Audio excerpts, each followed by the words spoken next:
Y ahora es momento de saludar a nuestra compañera Pilar Rumeo, que ya está al frente del Buenos Días Canarias. Hola Pilar, muy buenos días. Buenos días Eva, buenos días Canarias. A falta de contabilizar los últimos 15 días de este año, podemos decir que 2025 cierra con una reducción en cuanto a la llegada de número de migrantes en cayuco al archipiélago. Son menos, pero eso sí, continúan llegando. Este domingo, Salvamento Marítimo y la Guardia Civil atendían en el puerto de La Restinga una embarcación con 21 personas, un dispositivo que no se repetía en el Hierro desde el pasado 12 de diciembre. En el muelle recibieron esa primera atención sanitaria y humanitaria para continuar con su acogida en el cate de San Andrés. Es lunes 29 de diciembre, comenzamos.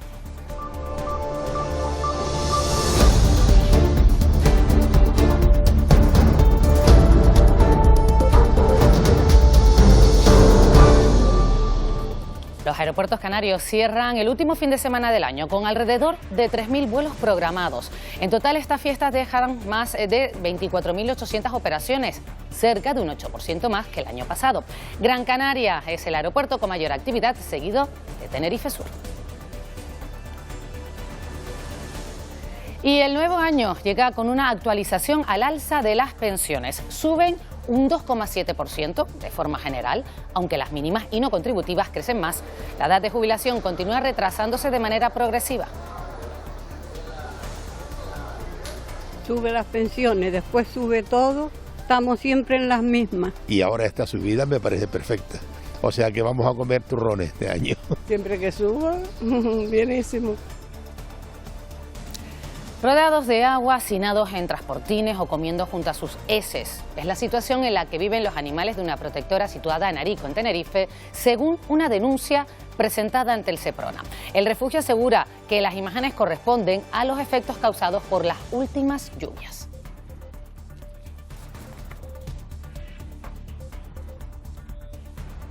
Y conocemos ya qué será noticia hoy. Buenos días, Eva Trujillo. ¿Qué tal? Buenos días. Pues hoy pendientes del balance que hará de la gestión del Gobierno de España con los asuntos relativos a Canarias el ministro de Política Territorial Ángel Víctor Torres. El ministro canario está en las islas y se va a reunir también con representantes del sector industrial, agrario y de alimentación. La cita con los medios será a las 12 menos cuarto de la mañana en la delegación del Gobierno en Canarias, en la sede de Las Palmas. Y acudiremos este lunes a la firma del convenio de colaboración con el Cabildo de Fuerteventura y el Ayuntamiento de Puerto del Rosario para la ampliación de la estación depuradora de aguas residuales, un proyecto que concluirá antes de 2027 y que ha sido impulsado también por el Gobierno de Canarias. La epidemia de gripe continúa su ascenso en las islas, se alcanza una tasa de 194 casos cada 100.000 habitantes. Se recomienda ya usar mascarilla en los centros sanitarios. Hoy hablaremos en Buenos Días Canarias con el jefe de la Unidad de Vigilancia Epidemiológica del Servicio Canario de Salud.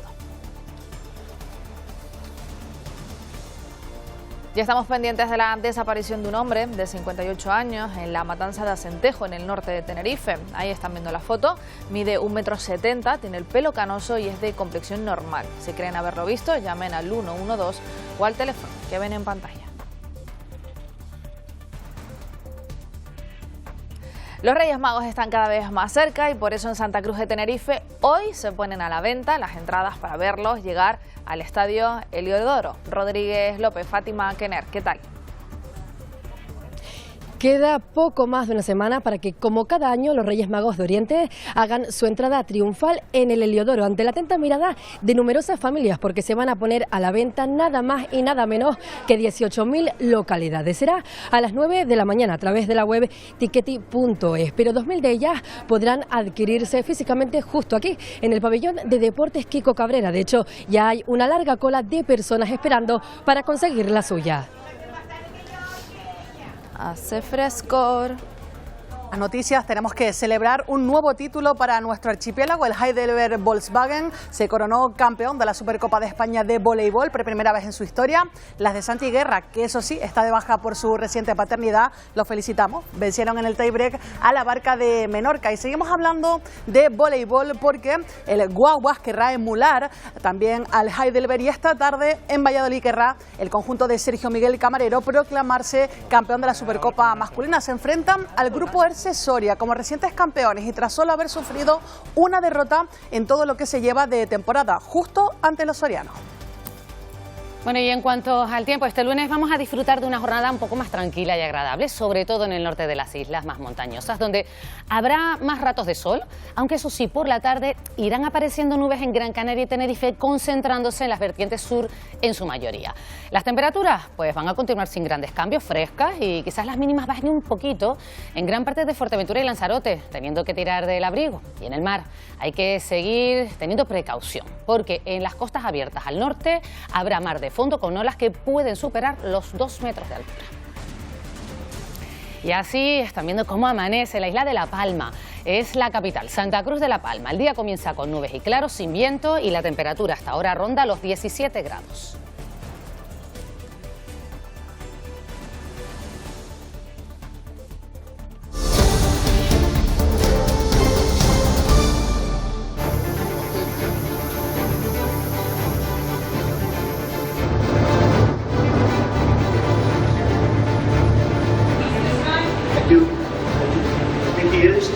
I think they will go. Thank you very much for your Steve and Charlie, and they work very well.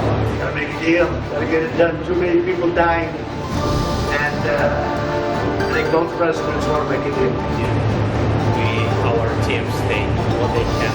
I do believe that you have the makings of a deal. It's good for Ukraine, good for everybody. Vamos ya con las portadas de los periódicos este lunes y comenzamos con El Día. Vemos que lleva a primera la foto, pues parece fin de año celebrado para los más pequeños en Santa Cruz de Tenerife, y el principal titular es en relación a nuevas revelaciones de la UCO. El viaje a todo tren de Santo Serdán a Tenerife. Habla del exsecretario de Organización del PSOE, investigado por corrupción, que cuenta que gastó en unas vacaciones en el sur de la isla en una semana 1.300 euros pagados por la empresa que utilizó para cobrar más mordidas en la adjudicación de contratos. Bueno, y continuamos con Canarias 7, foto para el Dreamland Gran Canaria, que se lleva el derbi, y este titular: un verano húmedo frenó los grandes incendios en un año cálido en Canarias. El balance del año en nuestro archipiélago, hecho por el delegado de la EMET en las islas, que ofrece las claves de un 2025 cálido con episodios de calima inusuales y varias borrascas de gran impacto. Continuamos con Diario de Avisos, esa triste noticia de este fin de semana, la fatalidad de Adrián y Orimar, la pareja que murió en 2 accidentes de moto en menos de 24 horas. La tragedia, dice el periódico, que no dio tregua. Ella falleció el viernes en la TF5 y él a primera hora del sábado tras chocar con el vehículo de un conductor drogado cuando se dirigía a atender las mascotas de su novia. Y seguimos con la provincia, que también habla de esas investigaciones de la UCO. La vidorra de Serdán se extiende a Canarias, es el título que ha elegido, y fotografía también para el Dreamland Gran Canaria, con el título El Granca saca el puño y gana el derbi en Tenerife. Vamos ya con periódicos de tirada nacional. El País, esa foto para Trump y Zelensky. Dicen que la paz está cerca sin concretar avances. Ambos líderes mostraron su optimismo en resolver pronto una guerra con Rusia que va camino de los 4 años. Y la suerte del Donbass, de esa región, pues sigue siendo el punto más crítico. Y fotografía que llevan muchos periódicos de tirada nacional para Brigitte Bardot, pues musa del cine francés, que muere a los 91 años. Y seguimos con el periódico El Mundo. Estos chicos que van a ver son 4 chicos menores de 30 años a los que han entrevistado, y la conclusión es que nos cuentan que no van a tener la vida que tuvieron sus padres. La dificultad para acceder a una vivienda y el empleo precario complican el futuro de los jóvenes. Las nuevas generaciones sienten que el sistema no funciona, que los mayores piden blindar las pensiones. Y el principal titular, ya saben que hay elecciones el 8 de febrero en Aragón, pues entrevista a Jorge Ascón, presidente de Aragón, y sacan de esa entrevista el siguiente titular: sin un pacto presupuestario no habrá investidura en Aragón, esa es mi línea roja. Bueno, ¿y cómo está el tráfico en estos momentos? Vamos a Las Palmas de Gran Canaria. Esta es la imagen en directo de la Gran Canaria 1, a la altura de Hoya de la Plata, la entrada sur a la capital. La circulación hasta hora de la mañana es fluida en ambas direcciones.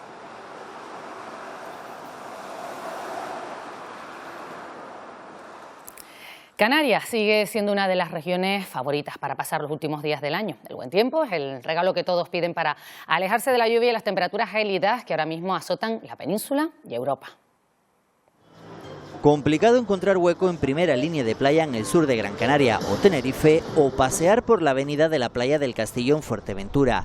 Y casi misión imposible, una habitación disponible en algunos establecimientos de Canarias.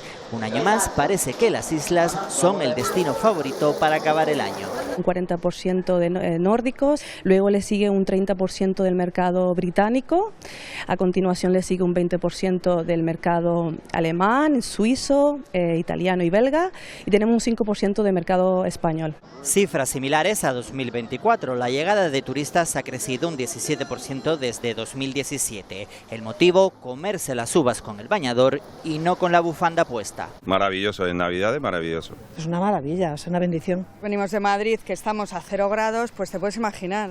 Nosotros además es la primera vez que estamos en verano. Aquí en Navidades. Venimos por el buen tiempo, el clima y sobre todo por la buena gente que hay aquí. Visitantes que han reducido el número de días de estancia, pero aumenta su gasto, todo para zarpar al 2026 con buen clima. Las pensiones van a subir una media de un 2,7% para el próximo año, una subida que será de 2 dígitos para las más bajas, las no contributivas y el ingreso mínimo vital. El gasto en pensiones para el Estado creció este año más de un 6%.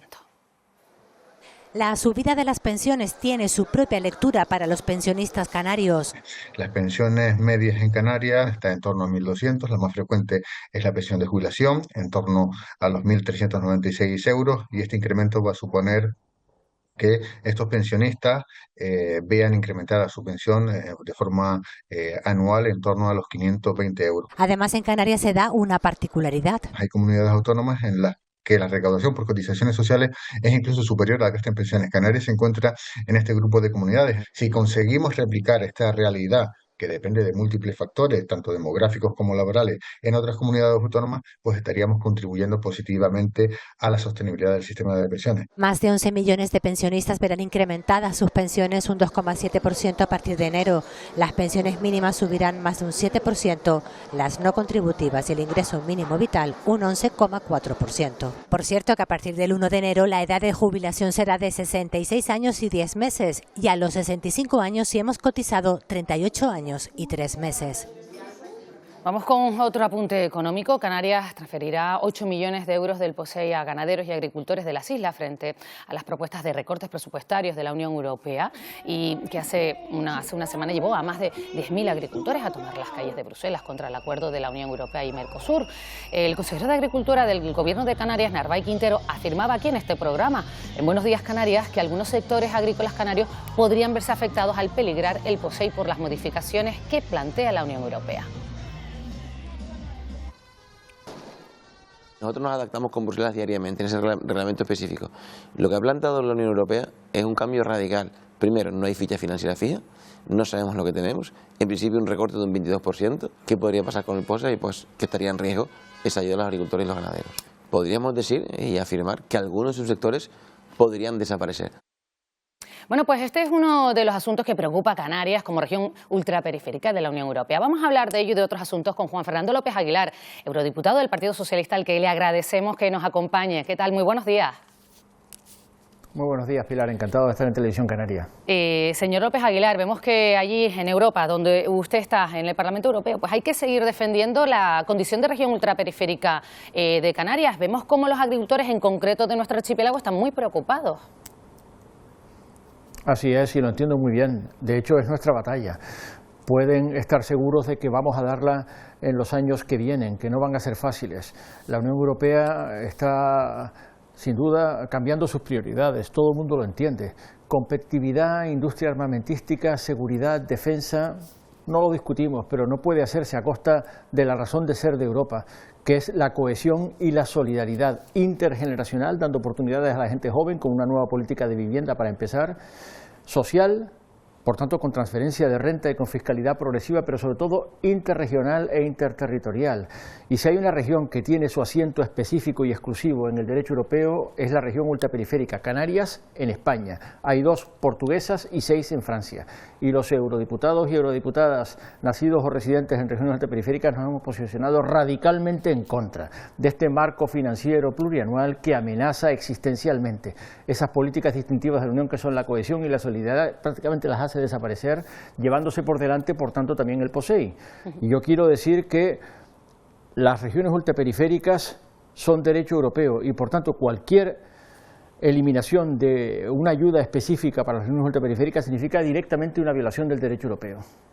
Hemos visto pues cómo se está negociando pues todo ese marco financiero, como usted dice, plurianual de 2028 a 2034, pendientes de eso en 2026 y también 2026, pues ya plenamente entrará en vigor ese Pacto Europeo de Migración y Asilo, que usted precisamente fue presidente de la Comisión de Libertades Civiles, Justicia e Interior. ¿Qué va a suponer la plena implantación de este pacto? No es fácil legislar en esa escala. 27 Estados miembros que no han dejado de existir y 700 escaños en el Parlamento Europeo que representan a 27 Estados miembros de manera directamente democrática, con legitimación directa en el sufragio universal. Y sin embargo lo hicimos después de 10 años de negociaciones extenuantes, y menos mal que lo hicimos, porque ya hay una legislación vinculante para los Estados miembros, y lo cierto es que después de las últimas elecciones 2024 todo ha cambiado a peor. Claramente el periscopio se ha girado hacia la extrema derecha y hay una mirada de rechazo intensificada al hecho migratorio, que no nos conduce sino al fracaso, porque el hecho migratorio ha existido siempre y no lo podemos en ningún caso reducir a cero. Lo que hace falta es una respuesta de escala europea que sea consistente con nuestros valores y con el derecho legislado. En eso consiste el Pacto de Migraciones y Asilo. Y efectivamente, aprobado en abril de 2024 de manera agónica en la pasada legislatura, entra en vigor 2 años después de la preparación de los planes de ejecución, que se denominan los planes de implementación de los 27 Estados miembros. Es cierto que la Comisión Europea ha planteado en esta legislatura iniciativas que suponen pasos atrás, extremadamente preocupantes. Una iniciativa de retorno que quiere intensificar la expulsión de los irregulares, pero también una ampliación de la lista de países seguros, que quiere establecer la externalización de fronteras, algo a lo que la mayoría del Parlamento Europeo se ha opuesto consistentemente. Pero en todo caso esa legislación ya está en vigor, y lo que significa para Canarias es el establecimiento de un plan de solidaridad europeo, con un coordinador de solidaridad europeo y planes de realojamiento que redistribuye a las personas arribadas irregularmente, sobre todo después de operaciones de salvamento y rescate en la mar, lo que es frecuentemente el caso en Canarias. Hay que decir que en Canarias las llegadas están disminuyendo, pero se están intensificando hacia Baleares desde Argelia. Por tanto, una vez más, vasos comunicantes. Nos pone de manifiesto que sigue haciendo falta una respuesta de escala europea que sea consistente con nuestros valores, respetuosa con el derecho internacional y sobre todo con el derecho internacional humanitario, y un mecanismo de solidaridad que lo redistribuya. El eslabón que falta es la solidaridad intraespañola por las comunidades autónomas del PP que continúan negándose a recibir menores no acompañados procedentes de Canarias. Esa solidaridad la tenemos que asegurar si queremos ser coherentes con lo que hemos hecho en Europa y creíbles en Europa. Hemos hablado pues del sector agrícola, hemos hablado de inmigración, y también me gustaría preguntarle en materia de vivienda. Canarias insiste en la Unión Europea en a ver si está esa posibilidad de limitar la compra de viviendas aquí en nuestro archipiélago por parte de extranjeros que no residan en el archipiélago. ¿Usted cree que eso pues tiene camino, que se podrá conseguir? La vivienda se ha convertido en una prioridad absoluta en la Unión Europea. De hecho, los socialistas hemos conseguido que haya un comisario responsable de vivienda, el danés, socialdemócrata por cierto, Jorgensen.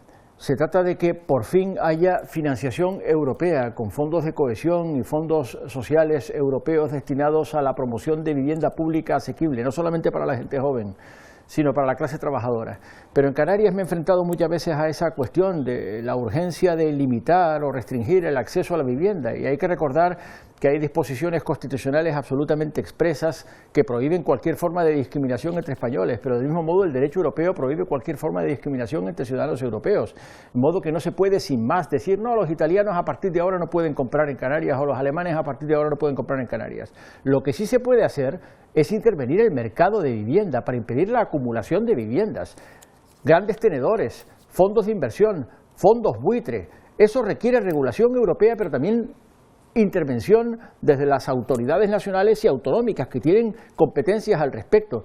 no discriminatorias, en modo que si estamos prohibiendo la acumulación de viviendas a efectos especulativos, tendremos que prohibírsela también a los tenedores canarios, a los grandes tenedores que continúan acumulando viviendas a efectos especulativos. No se trata simplemente de decir, se lo prohibimos a otros europeos o se lo prohibimos a otros españoles, pero no a los canarios. Las medidas no pueden ser discriminatorias y además añado que va en la dirección contraria el que se pueda materializar la RIC en compra de vivienda a efectos especulativos para encarecer todavía más el precio de los alquileres y hacerlo más prohibitivo para la gente joven. Pero esa es otra discusión.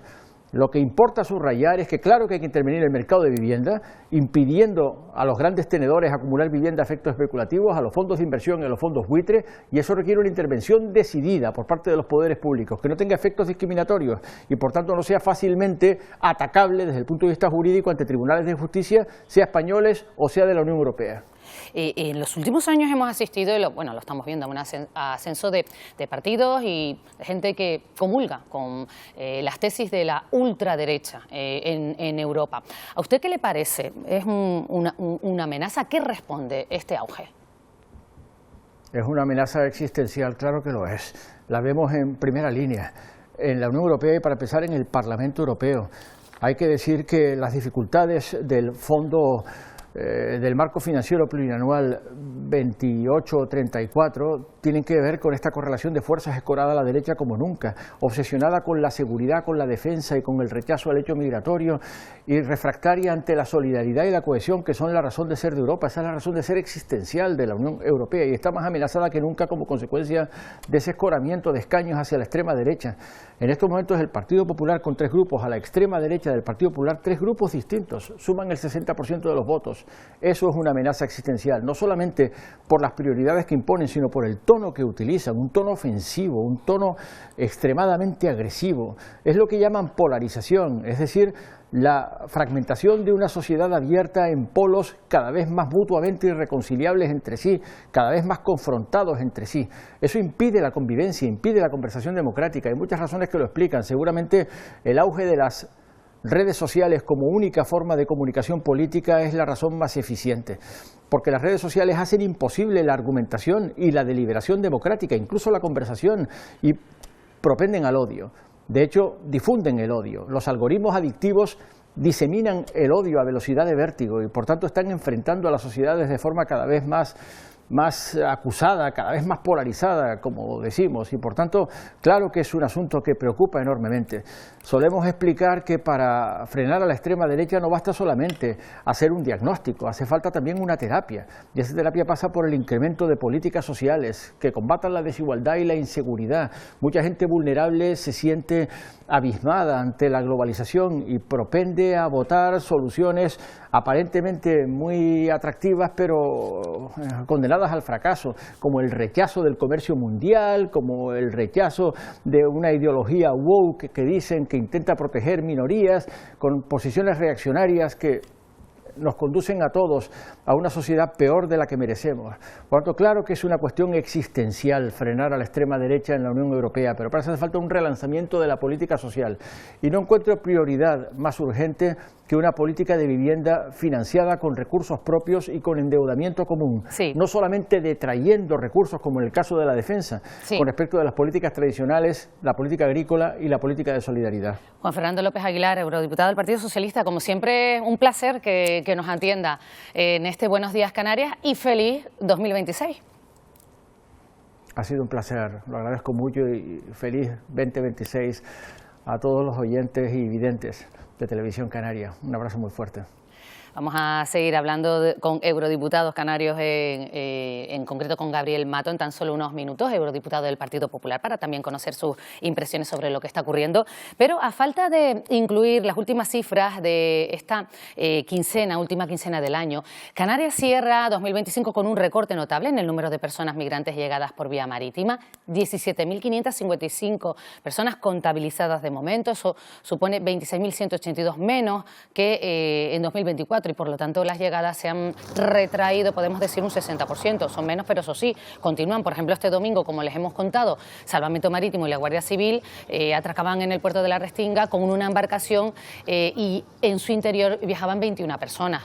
Un dispositivo que no se producía en el Hierro desde el pasado 12 de diciembre.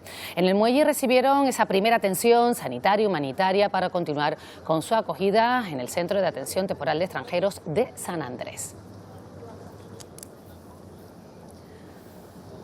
Como les decía, vamos a hablar ahora a continuación con Gabriel Mato, eurodiputado del PP. Muchísimas gracias por atendernos. Buenos días.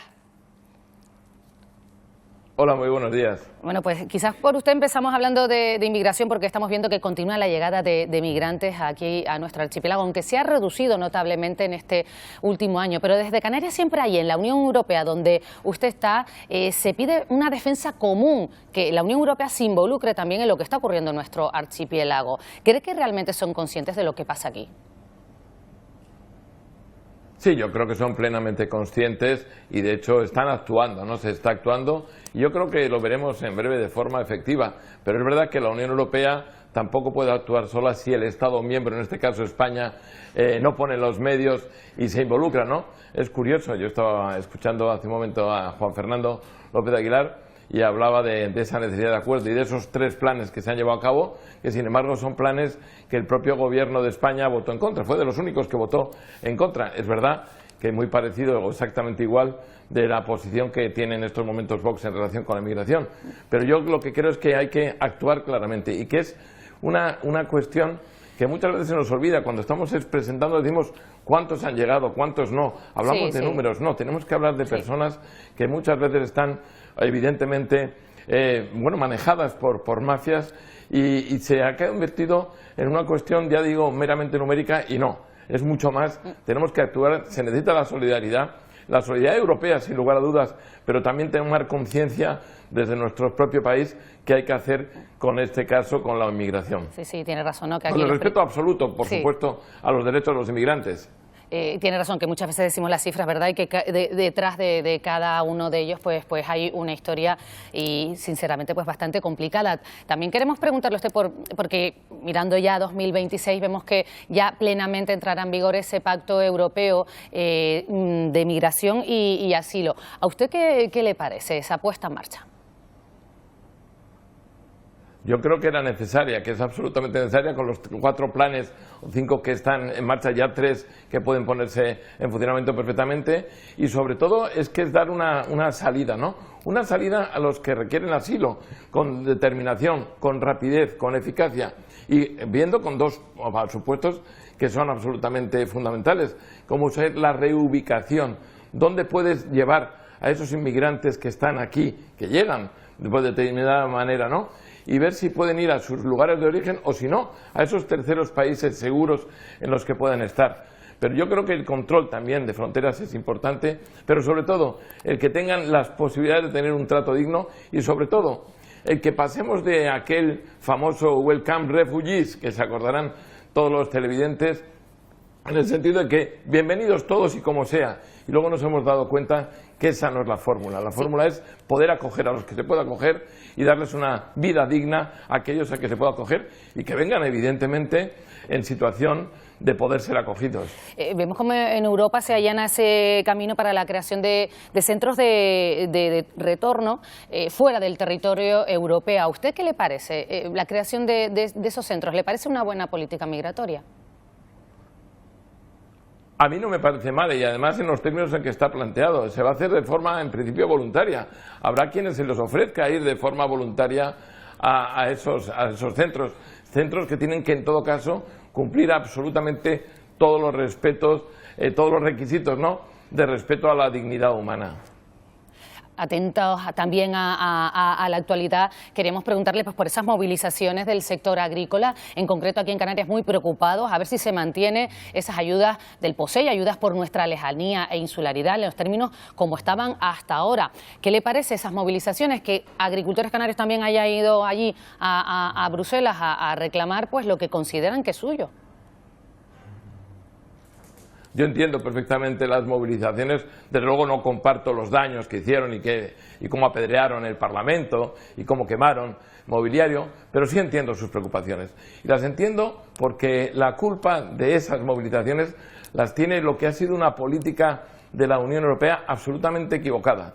Una política que solo miraba al medio ambiente, pero nunca miró a los agricultores, ni tampoco a los pescadores, con un pacto verde, con una la plataforma de la mesa de la granja a la mesa, la estrategia de la granja a la mesa, que no me salía, y con otras cuestiones desde el punto de vista político que han dañado enormemente a los agricultores. Ahora los agricultores están en posición de decir, oiga, es que además tenemos un marco presupuestario nuevo en el que se ve peligrar lo que es la política presupuestaria en relación con el sector agrario y en Canarias fundamentalmente con el POSEI. Yo estoy convencido que se va a mantener el POSEI, lo digo como mensaje de tranquilidad a los agricultores.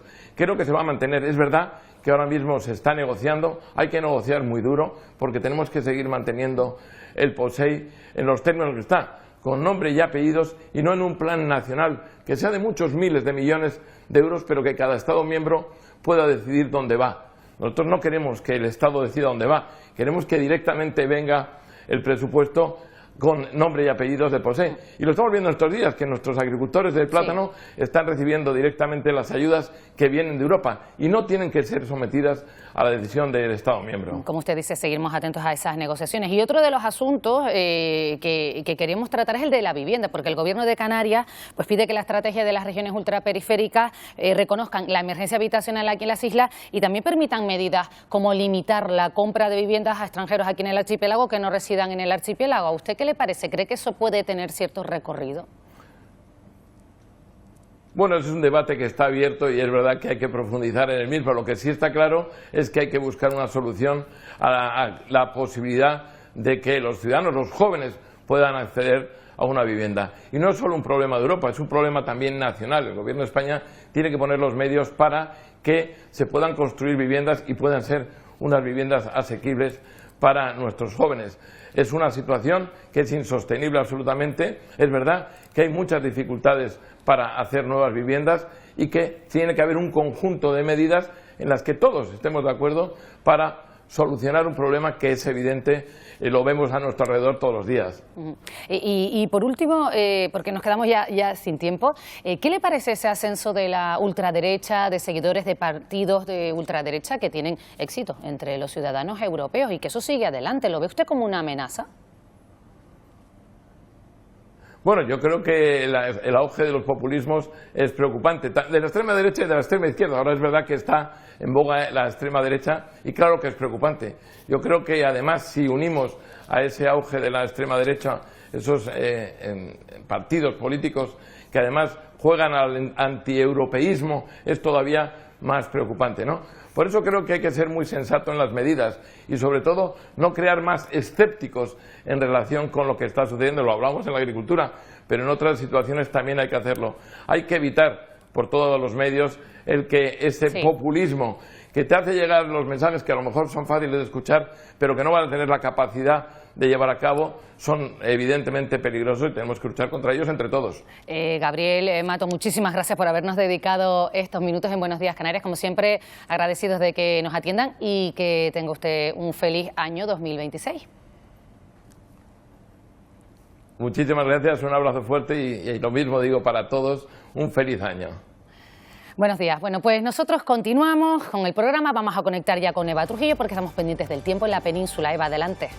Sí, en concreto en Andalucía, donde el temporal deja 2 personas fallecidas. El cadáver de una de ellas ha sido localizada y en estos momentos se busca otro. Ambos fueron arrastrados por un arroyo. También se mantiene activo el aviso rojo por fuertes lluvias en el sur de Valencia. Ya se han superado los 200 litros por metro cuadrado en solo 12 horas y para hoy se esperan datos similares. Ante la virulencia del temporal, la Generalitat sí que activó el sistema de mensajes EsAler y 40 vecinos tuvieron que ser desalojados. La situación es por tanto de peligro. En Indonesia, hace solo unas horas que ha sido recuperado el cadáver de la niña española de 12 años desaparecida junto a su familia tras el naufragio de la embarcación en la que viajaban. Los equipos de rescate siguen buscando ahora a otros 2 menores, también españoles, y a su padre. Y de vuelta a las islas, este lunes conoceremos los preparativos de la tradicional campaña solidaria de recogida de juguetes de la Casa de Galicia en Las Palmas de Gran Canaria. Acudiremos a la cita en directo en solo unos minutos, donde la alcaldesa de la ciudad va a realizar un encuentro con voluntarios de esta entidad. Y en Santa Cruz de Tenerife solo queda ya media hora para que se puedan comprar las entradas para ver a sus majestades los Reyes Magos desde que hagan su llegada a la capital tinerfeña e impregnen de ilusión todo el estadio. En uno de esos puntos de venta está Fátima Kenair. ¿Qué tal, Fátima? ¿Cuál es el ambiente a esta hora? Así es, Eva, estamos justo en el pabellón de deportes Kiko Cabrera. Aquí se podrán adquirir hasta 2.000 entradas físicas para disfrutar de ese gran espectáculo que dará la bienvenida a los Reyes Magos. La primera persona de la gran cola que ya hay formada es esta señora de aquí. Buenos días, Mari. Buenos días. Mari, ¿cuánto tiempo lleva esperando? Desde ayer a las 12 de la mañana. ¿Y cómo es que ha decidido hacer la cola tan temprano? Porque esta es una tradición de todos los años, que vengo todos los años a hacer la cola por la cola de la entrada de los niños.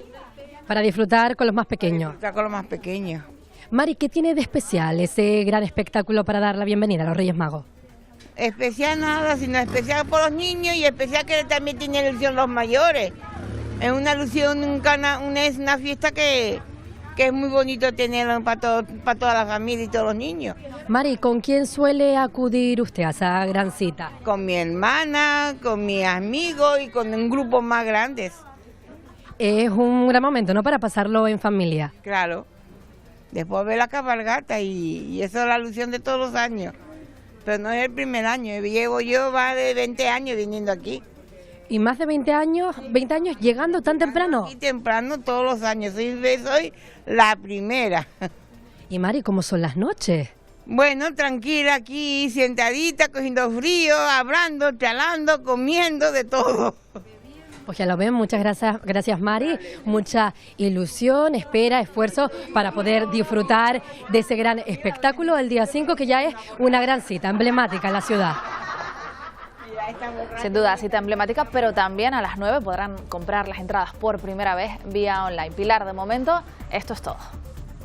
Bueno, en unos minutos volvemos con nuestra compañera Eva Trujillo, como siempre pendiente de todo lo que está ocurriendo a esta hora de la mañana. Y comenzamos ya a hablar sobre temas que marcan la actualidad. Esta mañana me acompañan los periodistas Eduardo Araujo. ¿Qué tal, Eduardo? ¿Qué tal? Muy buenos días. Y Francisco Pomares. Paco, ¿cómo estás? Muy bien. Abrigadito te veo, Sí, ¿eh? sí, todavía ahí saliendo un gripazo. Uy, pues así, mantenemos este metro de distancia. Me alegro que me hayan puesto aquí, ¿eh?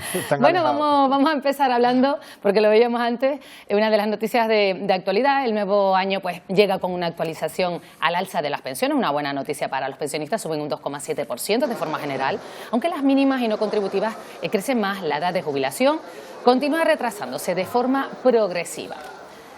Y trasladamos el análisis aquí a la mesa. Si quieres, Paco, comienza tú. ¿Cómo ves que aumenten las pensiones? Porque claro, hay gente que dice, oye, a lo mejor no se debería estar gastando tanto, es un gasto, anoté aquí, abrumador, porque, bueno, pan para hoy y hambre para mañana, ¿o no? A ver, que aumenten las pensiones es una magnífica noticia para quienes reciben una pensión. Y no solamente es una magnífica noticia, sino que en muchos casos es una cuestión de justicia. El Gobierno ha acertado en esta ocasión al hacer un aumento de pensiones superior para las pensiones más bajas que para las pensiones más altas. El problema no es que aumenten las pensiones, el problema es que el sistema de pensiones que tenemos es un sistema que está basado fundamentalmente no en aquella vieja fórmula que se decía, lo que yo guardo me lo devuelven después, sino en tirar del presupuesto, y como el presupuesto no da, pues lo que se hace es tirar de la deuda, de tal manera que la deuda española sigue creciendo de una manera extraordinaria, y al final lo que estamos haciendo con este y con otros gastos es endeudar a nuestros hijos y a nuestros nietos, ¿no? 89.000 millones este año las contributivas, ¿eh? Efectivamente, Ese es el coste. son récords históricos continuos, son récords históricos constantes que no paran desde hace algunos años y que además somos perfectamente conscientes de que se van a seguir aumentando porque en los próximos 10 años se va a producir un nivel de incorporación al sistema de pensiones extraordinariamente elevado.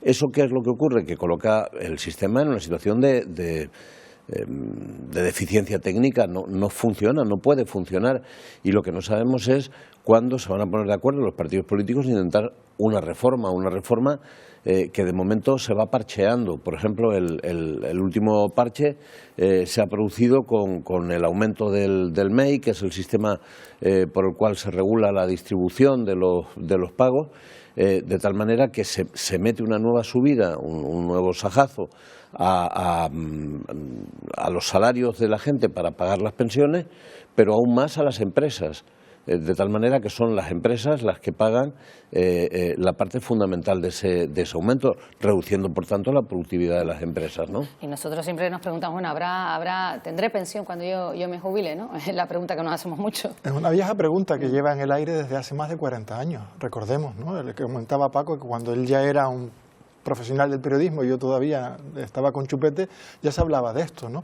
Y de que muchos jóvenes de entonces teníamos la incertidumbre de si cuando llegáramos a nuestra edad de jubilación íbamos a recibir pensiones. ¿Y qué crees, Eduardo, que va a pasar? Porque por ahora el sistema resiste. nos es verdad estamos acercando, que tiene, ya no está nos tan estamos lejos. acercando peligrosamente, pero el sistema resiste. Es verdad que tiene algunos problemas graves, como el que acaba de comentar Paco, que una parte de la financiación de las pensiones esté sustentada por el aumento del coste salarial actual, es un peligro.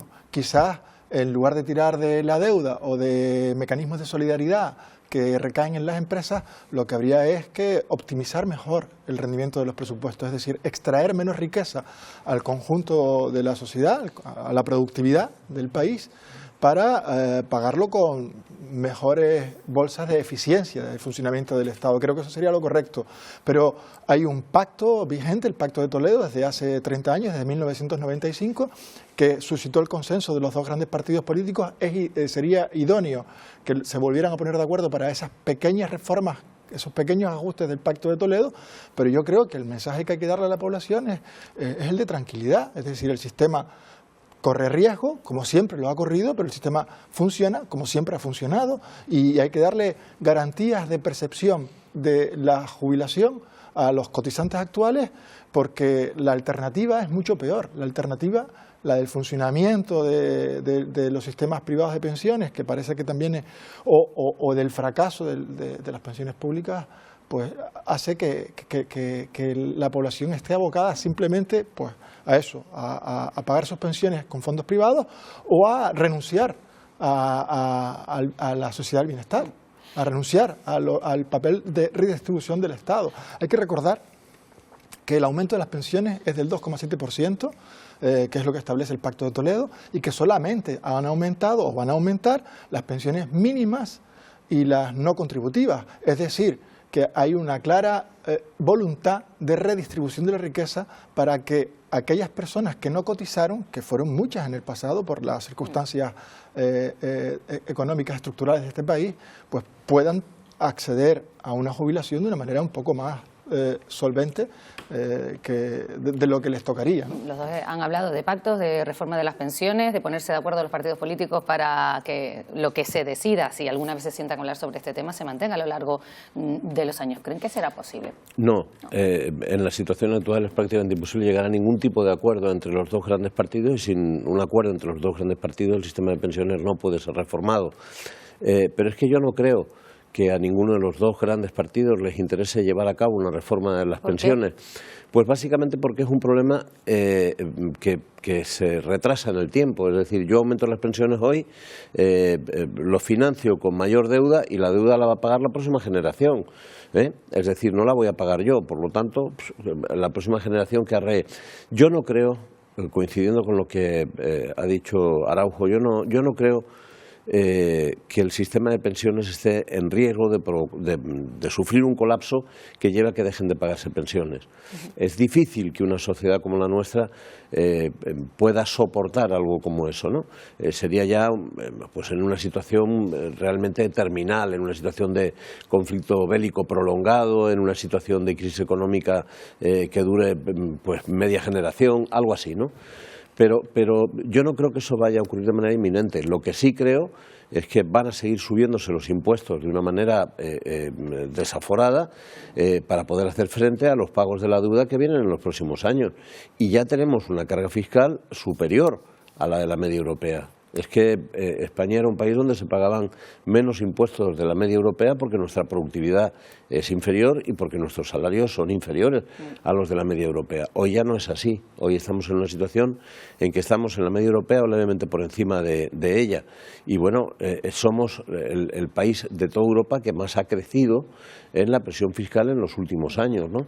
Eso nos debería hacer pensar si al final lo único que estamos haciendo es reduciendo la productividad del país de manera constante, porque si todo el esfuerzo se destina a sostener clases pasivas, pues probablemente la inversión productiva, que es la que genera actividad económica, la que genera desarrollo y la que genera circulación de capital, pues probablemente se verá reducida. Es un peligro que ocurra eso. En este país, de cada 4 personas que reciben una retribución formal, regular, 3 son cotizantes y 1 es clase pasiva, 1 es pensionista. Por tanto, creo que todavía estamos en márgenes de sostenibilidad del sistema. 3 personas trabajan, 1 recibe una prestación por el trabajo que realizó en el pasado. La clave está, como decía Pero Paco, hay un problema, como sabes, que es que en estos momentos la pensión media se acerca a superar lo que es el salario medio. Y esa es una situación complicada porque... Yo creo que el problema se da más en que la incorporación, como decías antes, mayoritaria, de un gran contingente de personas nacidas en la época de mayor índice de natalidad de este país al sistema de pensiones. La jubilación de los nacidos entre los 60 y los 70 en los próximos años sí que puede hacer peligrar, digamos, la sostenibilidad del sistema. Pero para eso, pues lo que hay que hacer es incorporar más cotizantes, incorporar más personas activas. Y de ahí que muchos hablen de que la inmigración es positiva para el mantenimiento del sistema de pensiones en este país. Sin lugar a dudas. Pues bueno, vamos a seguir hablando de otros asuntos. Hemos hablado de pensiones, hablas de migración. Bueno, vamos a hablar precisamente pues del Pacto de Migración y Asilo europeo, porque va a estar plenamente vigente este 2026. Es un nuevo marco legal de la Unión Europea para gestionar la migración de forma conjunta y solidaria. Y bueno, es uno de los asuntos que hemos tratado. También hemos hablado de agricultura, hemos hablado de vivienda con los eurodiputados canarios, Juan Fernando López Aguilar del PSOE y Gabriel Mato del Partido Popular. Esa legislación ya está en vigor y lo que significa para Canarias es el establecimiento de un plan de solidaridad europeo, con un coordinador de solidaridad europeo y planes de realojamiento que redistribuye a las personas arribadas irregularmente, sobre todo después de operaciones de salvamento y rescate en la mar, lo que es frecuentemente el caso en Canarias. Yo creo que era necesaria, que es absolutamente necesaria, con los 4 planes, 5 que están en marcha, ya 3 que pueden ponerse en funcionamiento perfectamente, y sobre todo es que es dar una salida, ¿no? Una salida a los que requieren asilo, con determinación, con rapidez, con eficacia. Claro, aquí en Canarias, siendo una comunidad donde recibimos a tantos migrantes, pues tanto por mar como por avión también, ¿no? Hay gente que pide asilo, que quiere quedarse en las islas, pues estamos pendientes de ese pacto que entrará plenamente en vigor en el año 2026.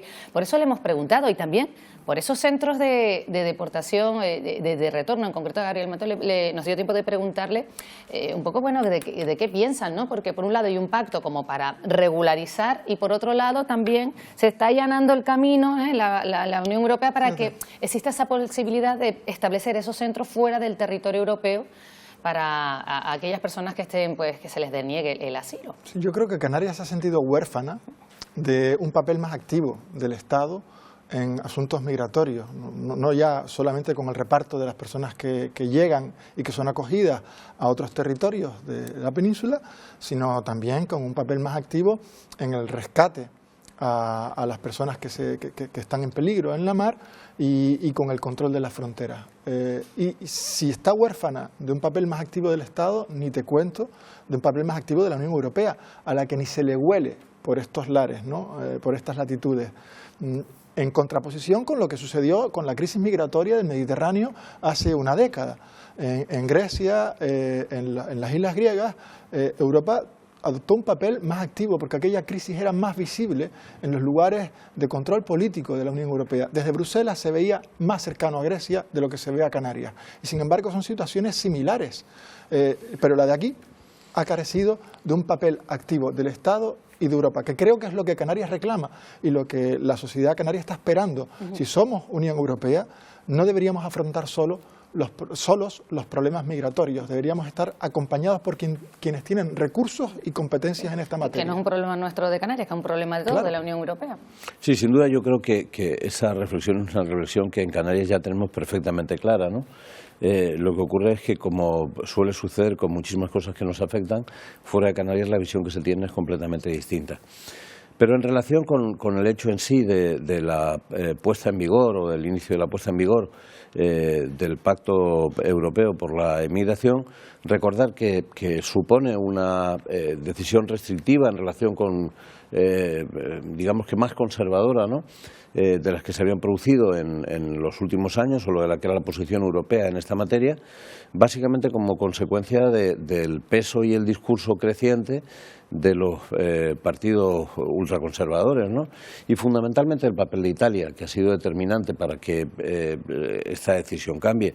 En Italia gobierna en estos momentos un partido político de ultraderecha y es un partido que ha planteado opciones que no parece que hayan funcionado operativamente, pero que sí han mandado el mensaje de que la gente no debe de emigrar a Italia porque se ha producido una disminución efectiva de la emigración, ¿no? Entonces, Europa de alguna manera lo que ha hecho ha sido imitar ese modelo, un modelo que fue efectivo a Italia, pues lo imitamos. Un modelo que fue extraordinariamente criticado en toda Europa en su momento. De hecho, yo recuerdo que incluso ese modelo fue planteado aquí por el gobierno de Canarias en relación con la posibilidad de atender en destino, ¿no?, en los lugares de misión a los emigrantes, y se consideró que eso era pues instalar centros de acogimiento o de retención de emigrantes, una posición defendida, insisto, por Meloni, ¿no?, defendida por un gobierno conservador europeo, ¿no? Y al final esa es la opción que ha adoptado Europa, con muchos matices, efectivamente, pero básicamente se ha producido un retroceso sobre lo que era la posición tradicional. Y yo creo que hay algo que no se valora, ¿no? Lo que no se valora es que Europa está retrocediendo en su población a pesar de la inmigración que nos llega, y África está absolutamente disparada en sus cifras de crecimiento demográfico, ¿no? Entonces, ponerle puertas al campo, desde mi punto de vista, es algo bastante complicado, ¿no? Pero no solo África, porque miramos a África porque es lo que más nos alarma, porque nos asustan las imágenes de embarcaciones llegando a las costas con personas absolutamente desmayadas, a punto de fallecer, o en situaciones de alta vulnerabilidad, pero ese no es el fenómeno más numeroso de la inmigración ni en España ni en Europa.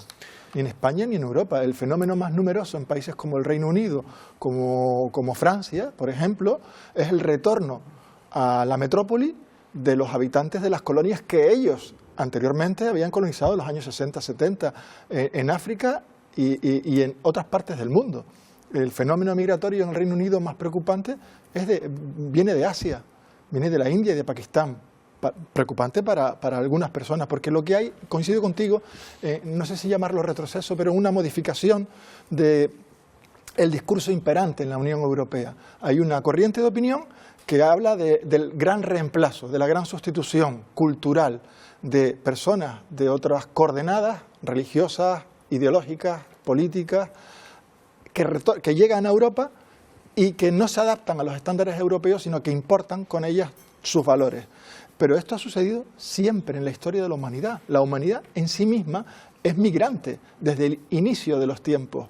No hay ningún ser humano que no provenga de la migración. La migración es natural. Ahora nos alarma porque hay más focos y porque la globalización ha hecho que las fronteras decaigan y que, igual que el capital o las mercancías traspasan fronteras, lo quieran hacer las personas, en mi opinión, con toda la legitimidad, porque nadie le puede negar a una persona que vive en situación de miseria en un continente que pretenda mejorar sus condiciones de vida en otro continente que tiene como referencia y que ha sido anteriormente la metrópoli que le ha colonizado. Por tanto, yo considero natural. Si yo viviera en Burkina Faso o en Mali, desearía llegar a Francia para mejorar mis condiciones de vida, porque sentiría que Francia era mi país anteriormente, como lo fue. Y por tanto, creo que es legítimo que estas personas lo quieran hacer. Es verdad que hay que hacerlo de manera ordenada, pero esto es un fenómeno absolutamente natural que se produzca. Si les parece, continuamos avanzando con otros asuntos. 3 horas, estuvieron ahí, una reunión de unas 3 horas, Zelensky y Trump. Después de esa reunión aseguran que la paz para Ucrania cada vez está más cerca, a ver si es así. De todas formas, el presidente estadounidense dice que quedan cuestiones por resolver, como la territorial, y también añadió que había conversado antes de este encuentro con Putin en una llamada telefónica que calificó de muy productiva. Bueno, se van dando pasos. No sé si el espíritu navideño llega a esta reunión o al final, pues, esta reunión ustedes la ven un poco descafeinada. Me refiero a que sin ningún anuncio, un compromiso así importante, ¿o creen que se van dando pasos? No, yo creo que estamos instalados digamos, en una presentación pública. Todos quieren la paz, pero realmente la paz está muy lejos. Para Zelensky es importante lograr pronto un acuerdo de paz, básicamente porque ha perdido el apoyo militar norteamericano, se ha disminuido de una forma enorme y sabe que sus aliados europeos, que sí están decididos a apoyar el esfuerzo bélico de Ucrania, tienen unos trámites para plantear las cosas muy morosos, muy lentos, y se puede quedar en 3 meses sin capacidad defensiva, ¿no? Entonces a Zelensky le urge llegar a un acuerdo de paz y por eso ya está dispuesto incluso a ceder parte de los territorios ocupados por Rusia. Pero a Rusia no le interesa eso. Rusia lo que quiere realmente es consolidar no ya las posiciones que tiene, sino las posiciones que ha declarado que tiene, que es una cosa distinta. Fundamentalmente el control del conjunto de las regiones en las que controla solamente una parte, ¿no? Es muy difícil que se llegue a un acuerdo sobre esa situación porque implicaría una renuncia de territorio no conquistado, y eso no entra normalmente dentro de los mecanismos normales de los acuerdos de paz, ¿no? Eso sigue enquistado, Paco. Sigue enquistado. Sigue enquistado y nos están vendiendo, 4 años, ¿no? y nos están vendiendo un cuento chino, ¿no? Que es el cuento chino de que se avanza, de que se progresa, de que se va en dirección a la paz. Yo creo que después del criminal bombardeo que se produjo en Kiev la semana pasada, hablar de avances de la paz es casi de un cinismo extraordinario, ¿no? Lo que pasa es que el presidente Trump está empeñado en aparecer como un líder pacificador. Es una cosa un tanto singular porque quiere aparecer como un líder pacificador mientras desarrolla acciones bélicas en contra del derecho internacional que no se han adoptado jamás en la historia, ¿no? Como el bombardeo de las lanchas estas a las que se atribuye estar dirigidas por narcotraficantes, ¿no? Las narcolanchas, ¿no? A mí me cuesta hacer una atribución de ese tipo sin que existan pruebas de ninguna clase, porque lo cierto es que probablemente sea así, pero no se ha planteado a la comunidad internacional, no se ha planteado ninguna demostración de que lo que se esté bombardeando sean realmente narcotraficantes. Sencillamente se está incumpliendo el derecho internacional y actuando de una manera, desde mi punto de vista, absolutamente inhumana, como es, por ejemplo, asesinando a gente que está en el mar, ¿no? Después de haber bombardeado las lanchas. Pero concluyo, por terminar la reflexión. Las posibilidades de que haya un acuerdo de paz en Ucrania dependen fundamentalmente de que Putin fuerce las cosas, de que Trump fuerce las cosas y obligue a Putin a aceptar esa situación. Y yo personalmente creo que eso no va a ocurrir. ¿Y tú, Eduardo, qué opinas? Bueno, creo que estamos ante una teatralización de un acuerdo. Es evidente que la posición de Rusia es una posición fuerte y la posición de Ucrania es una posición débil, y que en estas circunstancias quien quiere retrasar el acuerdo es quien va ganando, que es Rusia, y quien quiere adelantarlo es quien va perdiendo, que es Ucrania. a Ucrania la apoya la Unión Europea y Ucrania sabe que el apoyo a la Unión Europea también es frágil y Rusia tiene un papel, digamos, de fortaleza con respecto al actual presidente de Estados Unidos, cuya política exterior también es absolutamente imprevisible. No sabemos si va a haber acuerdo porque tampoco sabemos qué nueva ocurrencia va a tener Trump. Creo que este es el escenario en el que está la política internacional ahora mismo, ¿no? El papel de Estados Unidos a nivel internacional era bastante previsible hasta ahora, pero con Trump la administración estadounidense es absolutamente arbitraria y por tanto se debe a los caprichos, las inventivas, las ocurrencias que va teniendo el personaje que tienen como presidente de la nación. Así que quién sabe si Trump va a forzar a Rusia a llegar a un acuerdo o si es al revés. Recordemos también esa conexión que existe entre Rusia y el actual presidente de Estados Unidos por aquellas primeras elecciones en las que Trump ganó con el apoyo ya demostrado de la financiación rusa. Pues ahí queda, ¿no? Estábamos viendo esas imágenes y nos acostumbramos a veces, desgraciadamente, a verlas, y nosotros hablando a lo mejor fuera de antena, pues de la Navidad, de todo esto, estamos hablando de lo que le está ocurriendo y a miles de personas que están allí pues sobreviviendo como pueden o llorando a sus seres queridos justamente en este momento. Bueno, vamos a continuar con otro asunto. Bueno, está dando mucho que hablar, ¿eh? Hay un concejal socialista de un pueblo de Jaén que ha sido cesado del equipo de gobierno por cantar un villancico soez y machista. Vamos a escuchar un fragmento. 50 caramelitos reparte la sociedad entre las niñas bonitas que me la quieran. Mamá, yo quiero ir al campo de los madroños. El alcalde de la localidad de Martos, también socialista, tras hacerse viral, pues esta canción ha cesado al concejal Manuel Cortés en el centro de la imagen, lo estamos viendo. En un comunicado, el alcalde traslada que ese comportamiento no representa ni comparte los valores de esta institución ni de este equipo de gobierno. El PSOE provincial ha pedido que se le suspenda la militancia y nosotros trasladamos el tema aquí a la mesa, es que encima es socialista, después de todo lo que le está cayendo al partido. Pues bueno, el concejal de una localidad en Jaén que va y se graba y lo pone en sus redes me pareció a lo mejor gracioso el final de una palabra que empieza la otra, la alegría andaluza, pero siendo concejal no puede hacer eso, grabarte y ponerlo en público por la repercusión que tiene. Me parece de muy mal gusto esa canción, esa escenificación, ese vídeo, yo no lo haría nunca, pero vamos, tampoco lo considero como una cuestión que motive un cese, una destitución de un cargo político. Creo que esa motivación es una excusa, seguramente, porque esa voluntad de destituir al concejal por parte del alcalde ya existía con anterioridad, porque si no, creo... ¿No crees que ya también un momento un poco delicado? Ahora mismo, una canción de Maluma igual de grave que eso, estarían borrando los dirigentes socialistas de su lista de Spotify. Se supone, ¿creen ustedes que se supone que debe dar ejemplo, tanto en su vida personal, pero es que lo grabe y que lo hay que dar ejemplo, sí, pero hay una diferencia enorme entre hacer apología del machismo, que está en la cultura, penetrando en todos los ámbitos de la cultura machista, patriarcal de este país, y hacer acciones de agresión, acoso sexual, como han sido los casos anteriores. No son comparables. La agresión y el acoso son delitos. La apología del machismo no es un delito. Por desgracia, en este país está generalizada.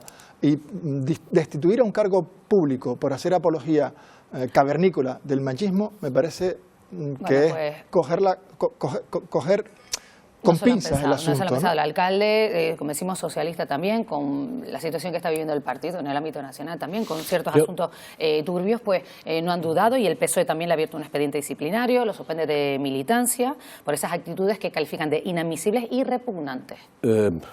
A mí me parece absolutamente chabacanas y soeces, ¿no? Pero creo que estamos levantando un sistema absolutamente inquisitorial, un sistema que además tiene un problema, que es que nos entretiene con este tipo de cuestiones cuando no se ocupa de los asuntos realmente graves. Dentro del Partido Socialista hay algunas cuestiones absolutamente graves, agresiones y acosos que, como ha comentado Eduardo, son delitos. Y parece que este asunto, que desde mi punto de vista es una grosería más de las que vemos en las redes de manera sistemática y continuada, nos mantiene entretenidos pensando que se toman grandes decisiones, que se toman extraordinarias decisiones. Me pregunto cuántas veces habrán cantado los representantes públicos del Ayuntamiento de Santa Cruz, por ejemplo, la canción Cubanitos sois señores, ¿no? Sí, donde pero hay a lo elementos... mejor no se graban cantando esa canción y lo publican en sus redes sociales. A lo mejor lo hacen en la intimidad o con un grupo de amigos y alguien los puede grabar, pero que ellos sean los que pongan. Pues ese es a lo mejor... Se graban con esa canción y lo publican en sus redes. Digo que cómo lo valoran ustedes. Que sí, que a lo mejor ese es el problema. Ese es el punto, ¿no? El problema de la intimidad, ¿no? Me pillaron, una conversación entre nosotros, una broma, una fiesta de Navidad. Oye, es que yo no sabía que estaba... Es que no, que esto sí, que lo puso, ¿eh? Es impropio de un cargo político hacer eso, pero desde luego no tiene la misma entidad que los casos anteriores, no son comparables y además desvirtúa los casos anteriores, como decía Paco, el aparentar que se toman medidas con cuestiones que son anecdóticas y no tomar medidas con las cuestiones que son troncales, que son estructurales. Y me parece que es mucho más importante los otros casos, los casos de acoso, los casos de abuso, utilizando el poder jerárquico que te otorga una posición en el partido, me parece mucho más grave que un cántico, ¿no? En un entorno festivo. Esta destitución del edil de seguridad de Martos en Jaén, bueno, se ha tomado esa decisión y quizás esa contundencia debe haber sido en otros asuntos más importantes que de ámbito nacional. Detrás hay otras motivaciones. Sí. No puede haber destituido al concejal solamente por este asunto. Creo que es un asunto traído para justificar una decisión tomada anteriormente. Es intervenir sobre un asunto que tiende a lo trivial, no digo que sea trivial, pero que tiende a lo trivial en relación con los gravísimos conflictos a los que se enfrenta en estos momentos el Partido Socialista. Yo no sé si hay una motivación específica del alcalde, no lo puedo saber, pero sin duda la gente va a tener que andarse con mucho cuidado con lo que dice hoy. El taxista que me traía al programa hizo un comentario absolutamente singular o inocente, creo que fue metiéndose con una señora que conducía o algo por el estilo, y automáticamente pidió disculpas por haberlo hecho. Creo que estamos entrando en una dinámica un poco absurda y además creo que, como suele ocurrir con este tipo de cuestiones, pasará. Y cuando pase nos parecerá que hemos exagerado un poco. El cese de este señor y que este asunto, que haya cantado una canción grosera, chabacana y ofensiva, se convierta en un asunto de interés nacional, se vea en todos los telediarios del país, a mí personalmente me parece un exceso y una, ¿cuál es la expresión que utilizaste hace algún tiempo? Teatralización. Sí, y una teatralización de lo que es realmente o debe ser la vida política. Bueno, pues esto es lo que ustedes opinan. Muchísimas gracias por hacer esas reflexiones aquí y compartirlas con nosotros en Buenos Días Canarias. ¡Feliz año 2026! ¡Feliz año! Nos vemos el próximo año seguro, Paco y Eduardo, los esperamos aquí, esta es su casa. Muy bien, muchas gracias. Que lo sepan. Bueno, pues nosotros continuamos conectando con Eva. Eva, tienes una última hora. ¿Qué ha pasado? Cuéntanos. Sí, Pilar, pues en estos momentos está Salvamento Marítimo acudiendo al rescate de una embarcación que ha sido avistada en la costa del municipio de Arona, en el sur de Tenerife. De momento desconocemos más datos. Eso sí, los equipos de emergencia acuden al lugar para trasladarla hasta el puerto de Los Cristianos. Un equipo de esta casa ya está en camino y vamos a intentar ampliar la información desde que la tengamos. Y hoy también estamos muy pendientes del balance del año que va a hacer el presidente del Partido Popular, Alberto Núñez Feijóo, que se espera que haga especial hincapié en los casos de corrupción y acoso sexual que atañan al Partido Socialista. También que hable de una izquierda en declive, al mismo tiempo que celebre sus resultados electorales obtenidos hace solo unos días en Extremadura.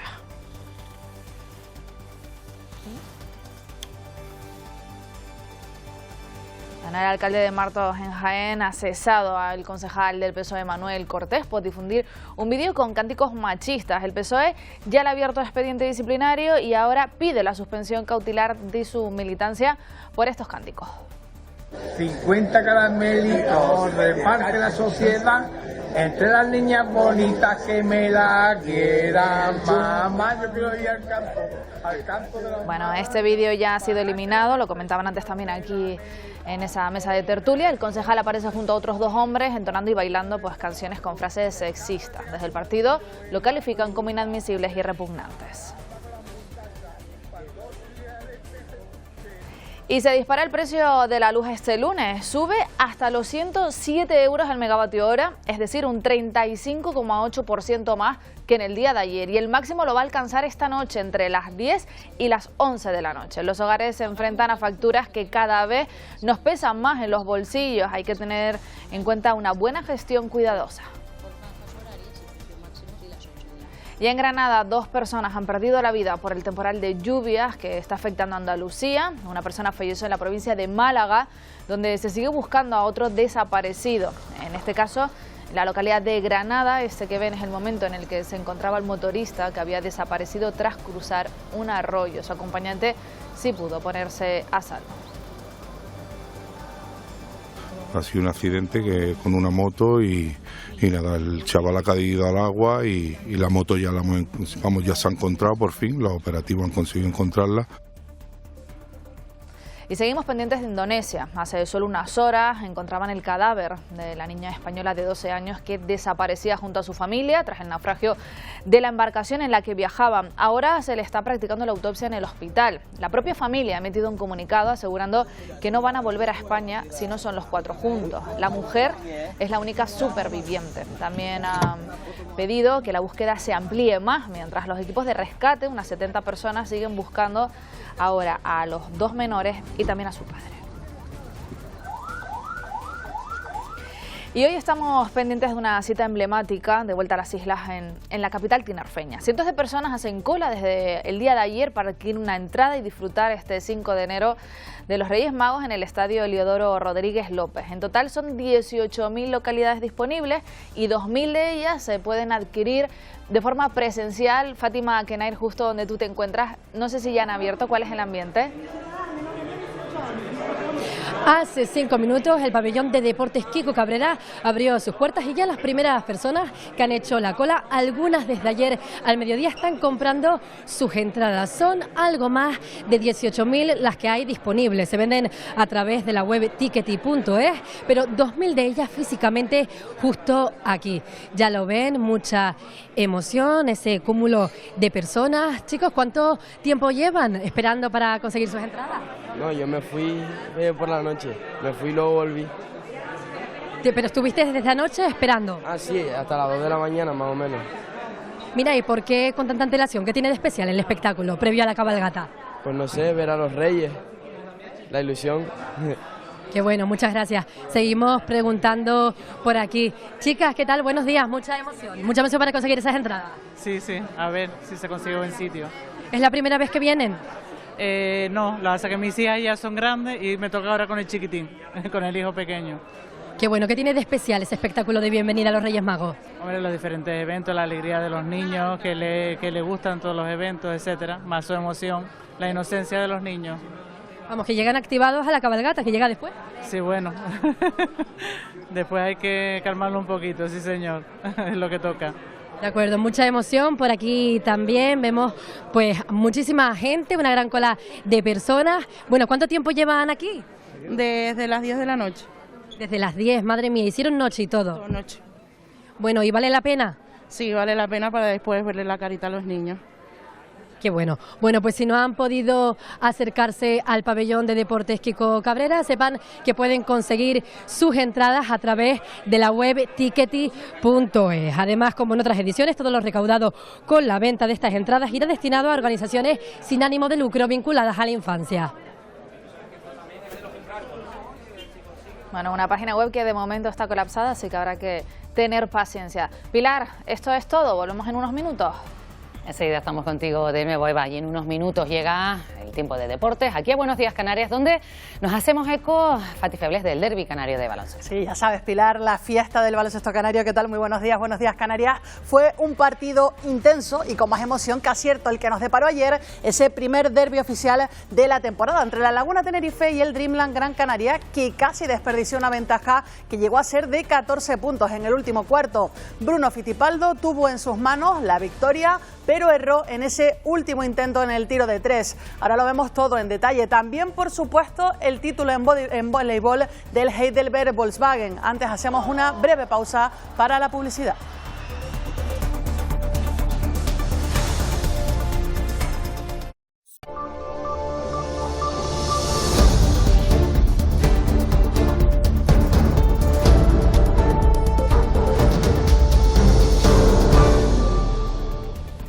Buenos días, Canarias, saludos de nuevo. Vamos ya con los deportes.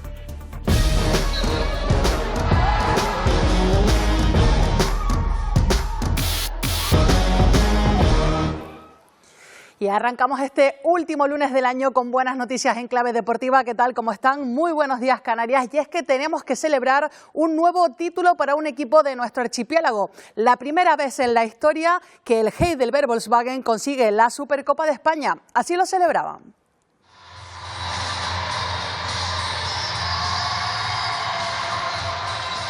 Bueno, lo están viendo, así celebraban las jugadoras de Santi Guerra, que por cierto no pudo estar en ese encuentro por su reciente paternidad, además con Zulián Matienzo como MVP del encuentro, su título de supercampeonas de España, un equipo de colegio capaz de plantar cara a las más grandes y de alcanzar logros que parecían inalcanzables hace tan solo 5 años. El sueño es muy real y ya cuentan en sus vitrinas con su segundo título tras la pasada Liga Iberdrola. El encuentro se resolvió en el quinto set después de que las Gran Canarias comenzaran perdiendo el primer parcial por 20-25 y lograran remontar posteriormente al imponerse en el segundo y tercer set. Sin embargo, el conjunto menorquín consiguió forzar el tiebreak tras adjudicarse el cuarto set por un ajustado 24-26. Un parcial que terminaron ganando por una diferencia de 5 puntos y cuyo último tanto tuvo que ser revisado antes de confirmarse esa victoria. Para el club esto es historia, al final es un club que llevamos muy pocos años en Superliga, con un proyecto estable, haciendo las cosas muy bien, y tener ese título de Liga, de subcampeonato de la Copa de la Reina el año pasado y este título de Supercopa, la verdad es que es un impulso y un ejemplo para el resto de los clubes a trabajar. Hoy será el turno del Club Voleibol Guaguas, que disputará la final masculina ante el Grupo Erce Soria en Valladolid, en el Polideportivo Pisuerga, y a partir de las 6 de la tarde. Los de Sergio Miguel Camarero llegan a la cita por tercera ocasión consecutiva y lo harán como líderes de la clasificación tras la primera vuelta, con una racha sobresaliente de 10 victorias consecutivas y tan solo una derrota en el campeonato, precisamente ante su rival de hoy y por 3-1. El rival disputará la segunda Supercopa de su historia. La anterior, en 2023, la perdió precisamente ante el Guaguas.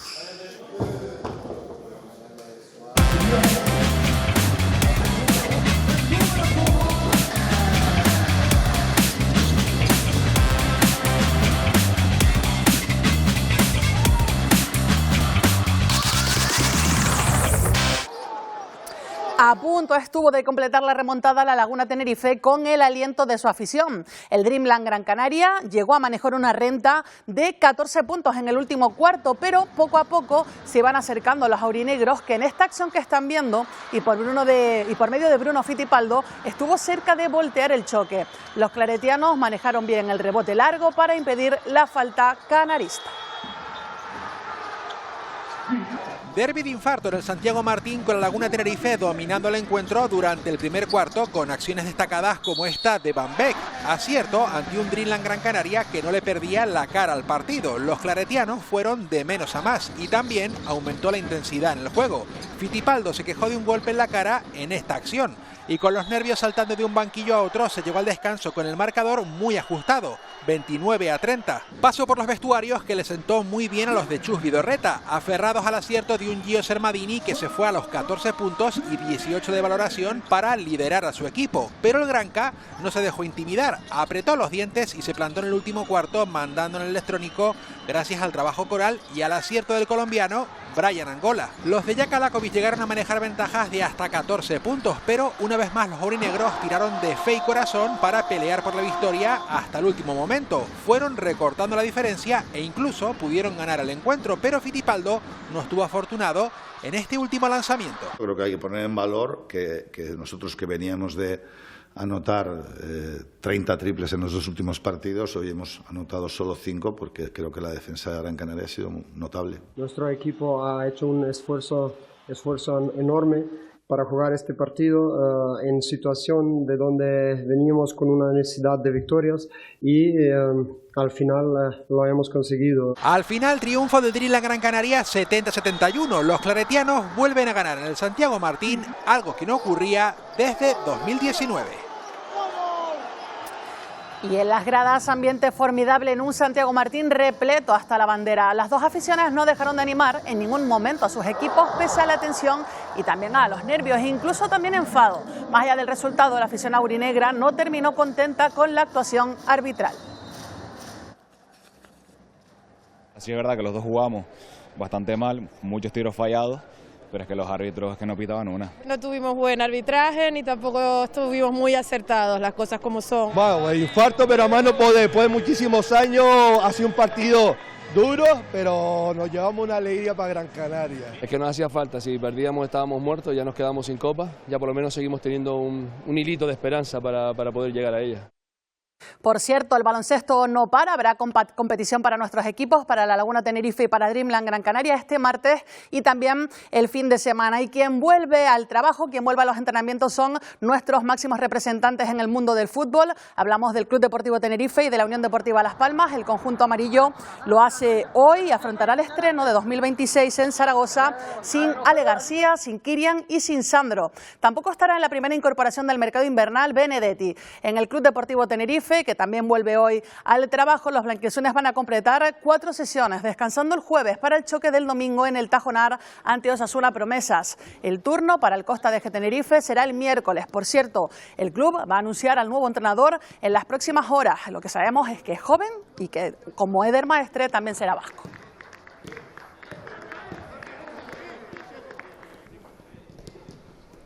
Y en la Liga Fútbol Club Futures, el infantil de la Unión Deportiva Las Palmas terminó este domingo su participación en la 29ª edición del torneo internacional. Después de caer por 2-1 frente al Paris Saint-Germain y empatar ante el Betis y el Atlético de Madrid en la fase previa, los amarillos lograron clasificarse para la fase de consolación. En esta ronda, el conjunto se midió al Athletic en los cuartos de final, donde quedó eliminado tras un encuentro muy igualado que se decidió en la tanda de penaltis con victoria para el equipo bilbaíno por 4-3. Para hoy quedan las semifinales con Villarreal y Valencia, Atlético de Madrid y Real Madrid por la mañana y la final de este torneo que será a las 6 de la tarde.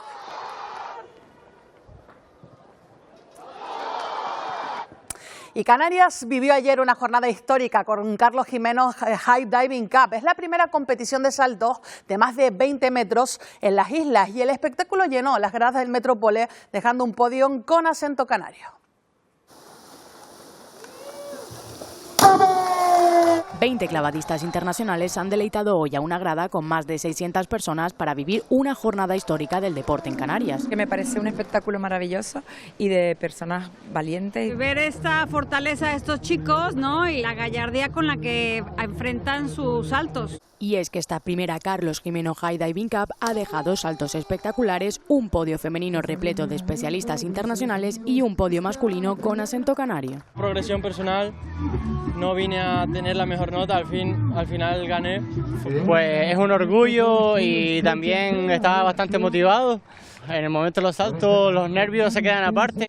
Ha sido la primera toma de contacto de esta modalidad con el archipiélago, pero promete no ser la última.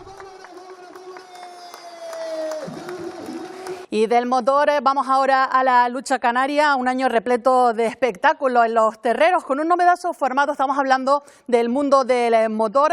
Corregimos, vamos a valorar todo lo que ha sido este año en el mundo del motor, en nuestro archipiélago. Este 2025 el Campeonato de Canarias de Rallys de Asfalto arrancó de la misma forma que finalizó en 2024, con victoria en el Rally de Lanzarote de Geray Lemes y Aitor Cambeiro a los mandos del Citroën C3 Rally 2.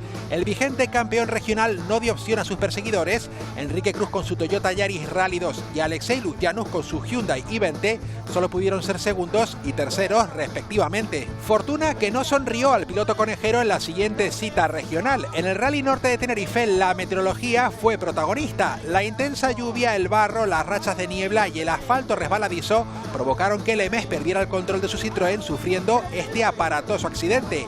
Infortunio que también perjudicó a Jan Cerny o Alexei Lucianuk. Además, Enrique Cruz, tras sufrir un pinchazo, quedó alejado de un podio que coronó Sergio Fuentes y Tecoris Hernández a los mandos de su Skoda Fabia. Muy contento por todo el equipo y ha sido un rally súper difícil, los tramos han sido súper difíciles, he corrido rally fuera, difíciles, pero como este te aseguro que no. Y con solo 2 pruebas disputadas del regional de asfalto, en el mes de abril el mundo del motor miró hacia Canarias, porque hasta la isla de Gran Canaria llegaron los mejores pilotos de todo el planeta para participar en el Rally Islas Canarias. 4ª prueba del campeonato mundialista en la que brillaron los Toyota Yaris Rally 1. El rendimiento de la marca en la isla asombró a propios y a extraños, subiéndose a lo más alto del podio Kalle Rovanpera, Sebastián Ogier y Elfyn Evans. Además, la excelente organización de la prueba trajo premio extra. En 2026, coincidiendo con el 50 aniversario del Rally Islas Canarias, volverán a participar en el calendario mundialista. Y mientras tanto, en el archipiélago, la competitividad y el alto nivel de los pilotos volvía a quedar patente con la victoria de Enrique Cruz en el Rally Villa de Adeje. Por 3er año consecutivo, el piloto tinerfeño se impuso en la prueba sureña para situarse líder del campeonato regional y sumar unos valiosos puntos que lo colocaron segundo en la Copa de España tras el piloto Jorge Callao. Consistencia que tanto Enrique como Geray Mujica demostraron en las citas posteriores, terminando primeros en los rallies Senderos de La Palma, en Telde en Gran Canaria y en el Rally de la Laguna, donde sumaron los puntos necesarios para proclamarse campeones de Canarias. 9º título regional para el lagunero y un logro histórico al que sumó posteriormente un nuevo subcampeonato de España, el 2º consecutivo, que confirmó a Enrique Cruz como uno de los mejores pilotos de todo el panorama nacional. No tengo palabras, ha sido un año muy duro, muy trabajado, ha sido muy difícil correr tanto durante tantos rallies y nada, en agradecer a Fernando Capdevila por confiar en mí, por traer este coche, a todo el equipo, a la afición, a toda la laguna, a mis amigos, así que estoy muy contento, gracias. 2025 en el que Sergio Fuentes y Teco Hernández con su Skoda Fabia terminaron conquistando el campeonato provincial de Tenerife por 3er año consecutivo. Y Geray Leme junto a Aitor Cambeiros hicieron con el provincial de Las Palmas en la 52 edición del Rally de Maspalomas. Reparto de protagonismo junto al empuje de otros pilotos como Fernando Cruz, que garantizan un campeonato del motor de lo más emocionante para el 2026. Y ahora sí, del motor nos vamos a la lucha canaria, un año repleto de espectáculos en los terreros, con un novedoso formato en la final de la Liga Regional Masculina y con destellos de calidad de nuestros representantes en la tradicional visita a Corea. Arrancamos el resumen en la Isla Bonita. El 2025 nos ha dejado grandes momentos en nuestro deporte vernáculo. Empezamos el repaso del año que acaba en La Palma. 3 títulos en 4 temporadas para el Aridane, esta vez ante el Beriesta. Una final que se decidió con sus puntales A sobre la arena. Mamadou Cámara frente a Alejandro Afonso. Nuevo rey de la lucha en la isla de La Palma. De la Isla Bonita a la Maxorata, el Saladar de Jandía tenía una deuda pendiente con su liga. 7 años después, los del sur de Fuerteventura se hicieron con el título ante el Unión Tetir. El de Jandía es nuevo campeón de Liga de Fuerteventura. Hablar de Tenerife es hablar de un equipo que ha hecho historia. El Chimbesque se hizo primero con la Liga Insular y en el mes de junio llegó su retorno 35 años después a la cima de la lucha canaria. Con un nuevo formato, la final a 4 del torneo Disagobierno de Canarias dejó una de las imágenes más icónicas de los últimos años. Eusebio Ledesma, que hace el puente, acabamos de presenciar ese puente marca de la casa. Esto entra en la historia de la lucha canaria. Le acaba de hacer eso a Mamadou Cámara. Eusebio Ledesma le regaló al mundo el momento más espectacular del 2025. 3 títulos consiguió el Chimbesque este año. Solo la Copa se les resistió ante un Victoria que celebró por todo lo alto el título de la Copa Tinerfeña. El Unión Tetir se llevó la Liga Regional Femenina ganando con autoridad al Santa Rita. Un momento dulce que contrasta con la peor noticia del año, la retirada de Olivia Ramírez de los terreros debido a un linfoma de Hodgkin. La lucha canaria también volvió a salir de las islas este 2025. La arena del volcán de Tajo Gaite convirtió la plaza de Callao en un terrero en el Día de Canarias. Más lejos, en Corea, en el campeonato de lucha Sirum para extranjeros, brillaron 2 palmeros, Cristina Rodríguez y Alejandro Afonso. Y cerramos este repaso con lo más reciente, la primera liga de esta temporada que ya tiene campeón. El Unión Galdar, 20 años después, volvió a conquistar Gran Canaria. Así, por todo lo grande se cierra el 2025, esperando que el 26 traiga de nuevo espectáculo y nobleza sobre la arena. Bueno, por fortuna la riqueza de nuestros deportes autóctonos va más allá de la lucha. Durante el año llevamos a cabo 4 retransmisiones con la bola canaria y la vela latina como protagonistas. Primero fueron los botes, luego el regional de selecciones insulares de bola y después el campeonato de Canarias de barquillos de 5 metros para terminar con un novedoso formato en la Supercopa de Fuerteventura de bola. Aquí están viendo algunos detalles de esos eventos que les hemos comentado. Vemos al Guerra del Río por allí por Sotavento.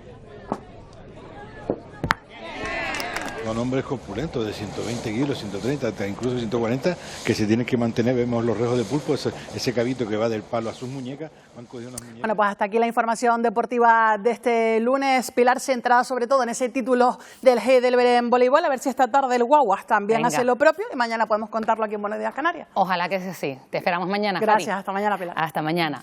Y nosotros continuamos. Se lo contábamos al inicio de este Buenos Días Canarias. Ex voluntarios de un refugio animal en Arico, en Tenerife, denuncian el estado en el que se encuentran los animales a través de unos vídeos grabados en La Protectora, donde se ven a perros y gatos rodeados de excrementos, en jaulas inundadas o hacinados en transportines.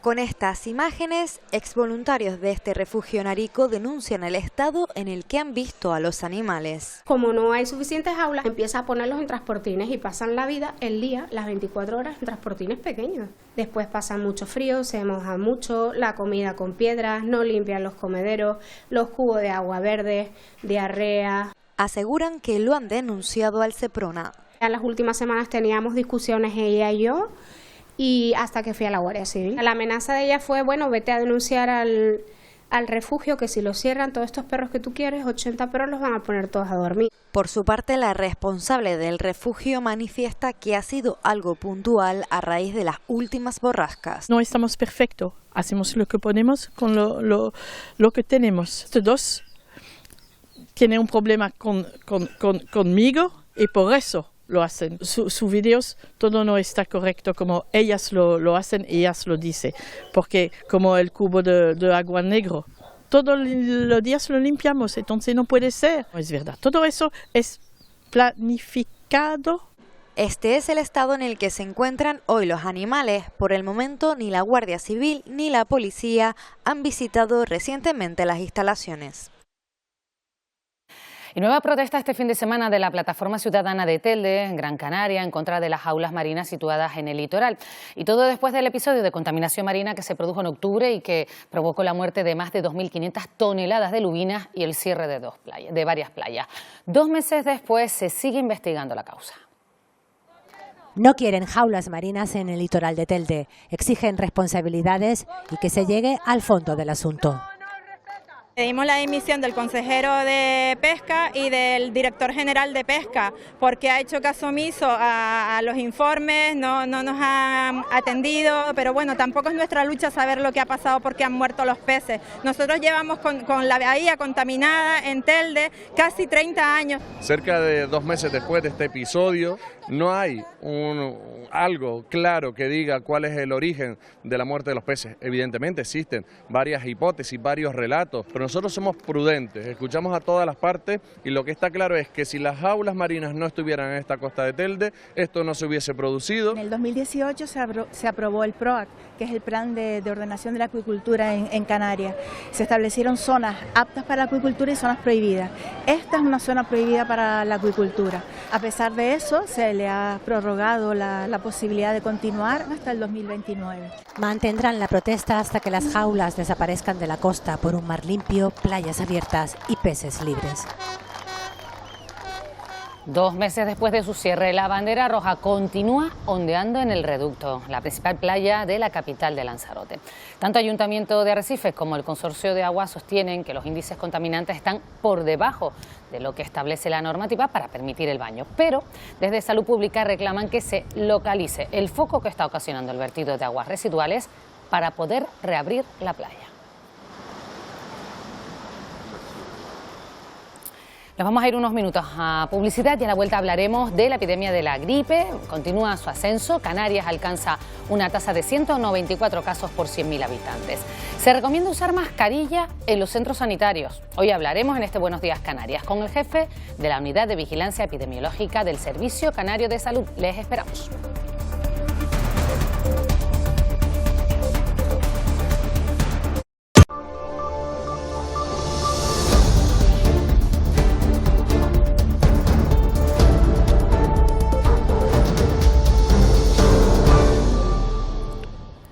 Buenos días, Canarias. Saludos de nuevo. La epidemia de la gripe, de eso vamos a hablar en los próximos minutos, continúa su ascenso en el archipiélago. Alcanza una tasa de 194 casos por 100.000 habitantes y se recomienda usar mascarilla en los centros sanitarios. La pandemia de la COVID-19 marcó un antes y un después. Se creó la Agencia Estatal de Salud Pública. Hay protocolos de preparación para la pandemia que antes no había. Aprendimos muchísimo sobre logística de distribución, pues de vacunas y de suministros. Dejó un importante impacto sanitario pero también económico. Las medidas de protección de la economía como los ERTEs o el ingreso mínimo vital evitaron muchísimas muertes. El tener un cierto colchón de seguridad solidario ha sido un gran invento. Durante los meses de pandemia se dieron importantes pasos que servirán para el futuro. Por primera vez se abordó la compra de vacunas, en este caso de suministros, de forma solidaria por toda Europa. Aunque se cometieron errores que a día de hoy siguen sin estar solucionados, como la gestión de las residencias de mayores. Todavía no tenemos un control efectivo sobre muchas residencias. El estar más preparados pasa también por tener protocolos más claros o un sistema de vigilancia activa para detectar de forma precoz cualquier brote. Dos de los objetivos marcados en los que ya se está trabajando. Sobre este tema vamos a hablar con Álvaro Torres, jefe de la Unidad de Vigilancia Epidemiológica y Prevención de la Dirección General de Salud Pública del Servicio Canario de Salud. Señor Torres, ¿qué tal? Muy buenos días, gracias por atendernos. Muy buenos días, gracias a ustedes. ¿Podríamos decir que ya hemos llegado a ese pico de la epidemia o no? ¿O todavía podemos ir a peor? Pues no lo sabemos. Sí que es verdad que hasta la semana pasada el ascenso de la gripe era muy pronunciado. Tenemos que analizar los datos que tenemos ya sobre la mesa para saber qué es lo que ha ocurrido. Va a ser complicado porque la semana pasada realmente solo hubo 3 días laborables. Es verdad que nosotros recogemos todas las cosas que van a urgencias, pero no es lo mismo que los centros de salud estén abiertos como que no. Entonces tenemos que hacer unos pequeños ajustes y tal. Yo me atrevería a decir que es posible que nos estemos acercando ya al pico. Y cuando hablamos de esos 194 casos por cada 100.000 habitantes, hablamos de un riesgo medio. ¿Eso qué significa? Pues mira, nos tenemos que comparar con el resto de las comunidades autónomas de España y con el resto del mundo para saber si tenemos más o menos y ver cómo miramos. Entonces, dar los datos crudos no nos aporta esa información. Tenemos que referirlos a una población y la población que en todas partes se refiere son 100.000 habitantes, ¿no? Entonces, pues decimos esa cifra de 194 y tal. Estamos a un nivel medio alto en comparación con el resto de las comunidades autónomas, ¿vale?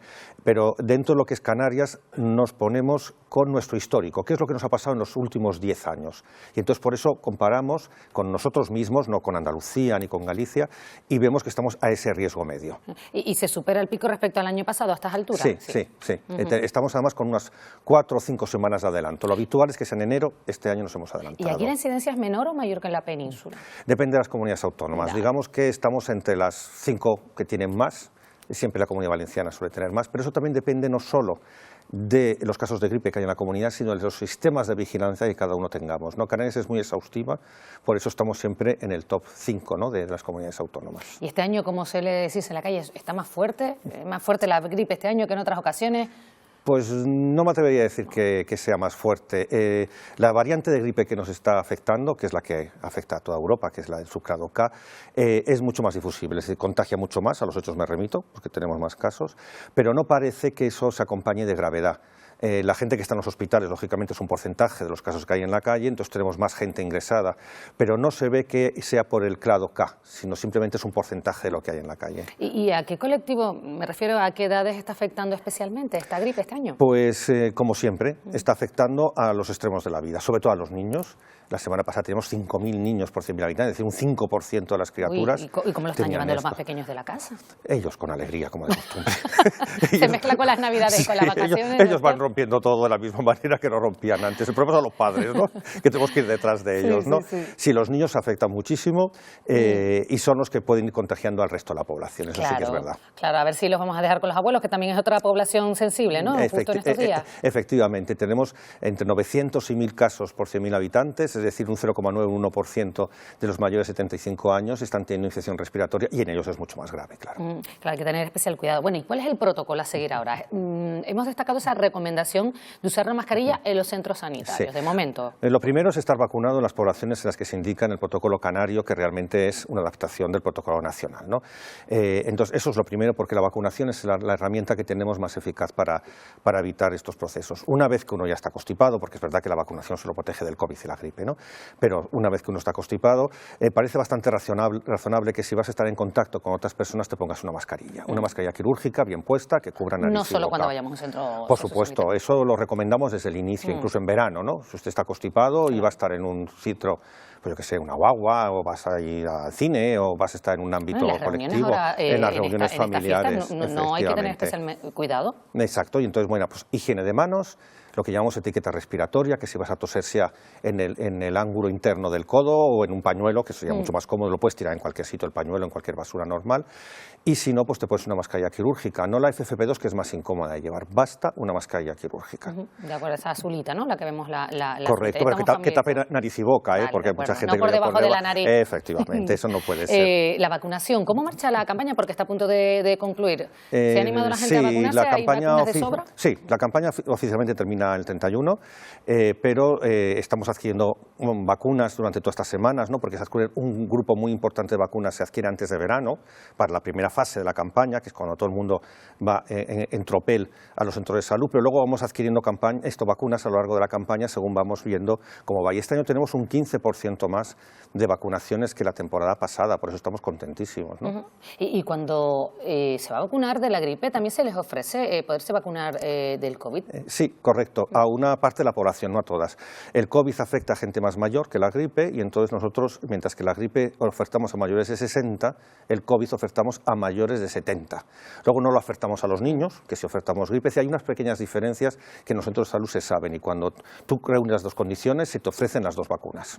Y ya casi terminando, ¿hay preocupación porque aumente el número de hospitalizaciones o va bien el número de hospitalizados en relación a la gripe aquí en Canarias con las camas disponibles, me imagino? Sí, tenemos más hospitalizaciones de gripes que la temporada pasada porque tenemos más casos de gripe, ya has dicho que es un porcentaje, ¿no? Entonces, lógicamente, esto nosotros avisamos a los gerentes de los hospitales cuando vamos cambiando de escenario, decimos, oye, cuidado, incluso este año hemos dicho, cuidado, que parece que vamos a pasar a escenario 2, escenario medio, se lo dijimos ya con una semana de antelación para que vayan preparando las cosas, ¿no? Que es la mejor manera de actuar.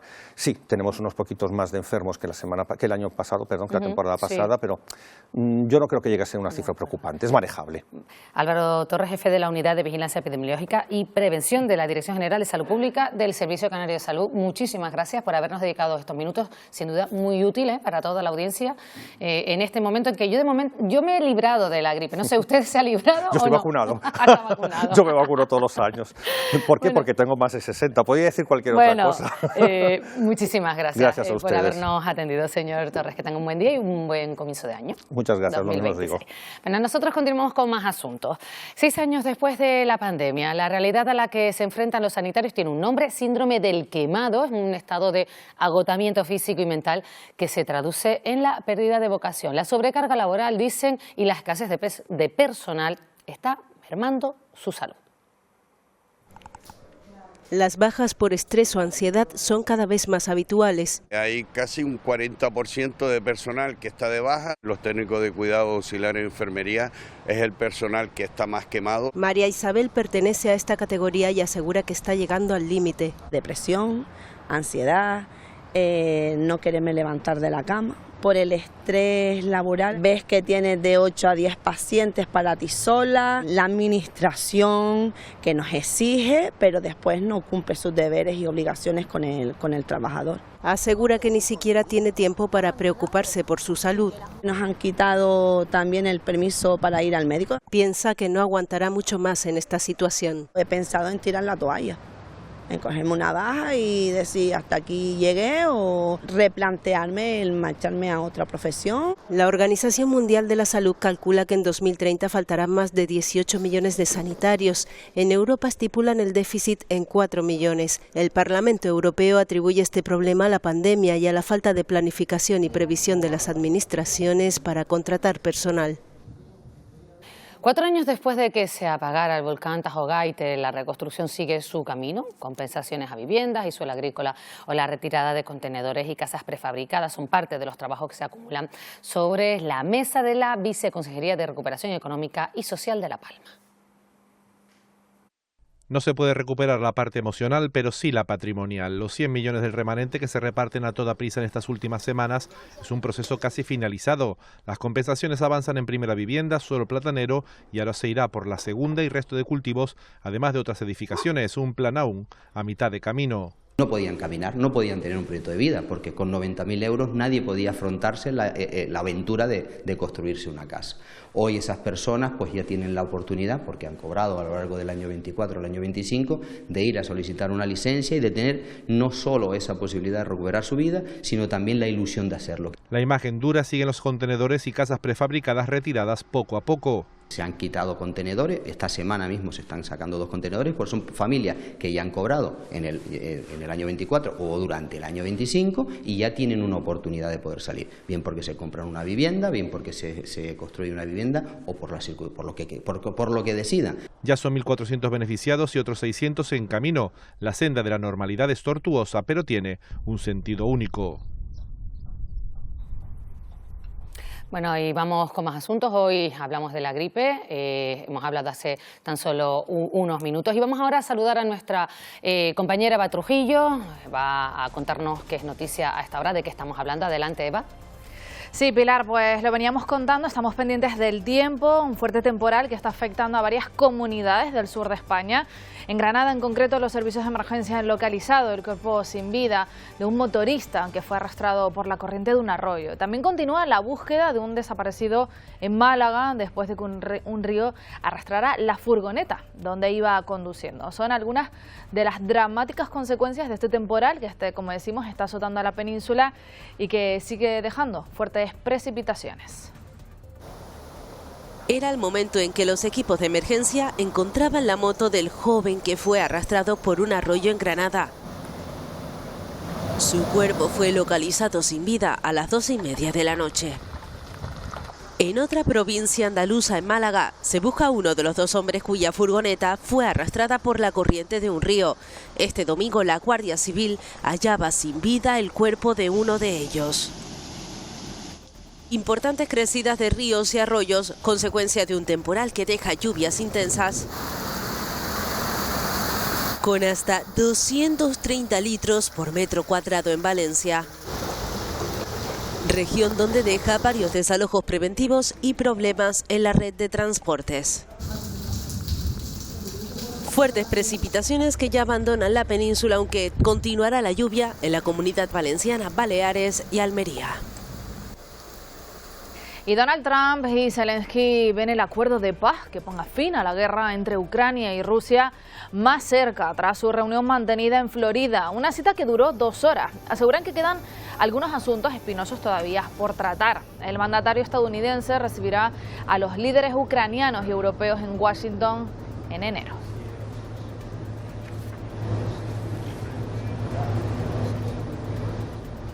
Y miles de vuelos en Estados Unidos han sido cancelados o retrasados por un fuerte temporal de nieve.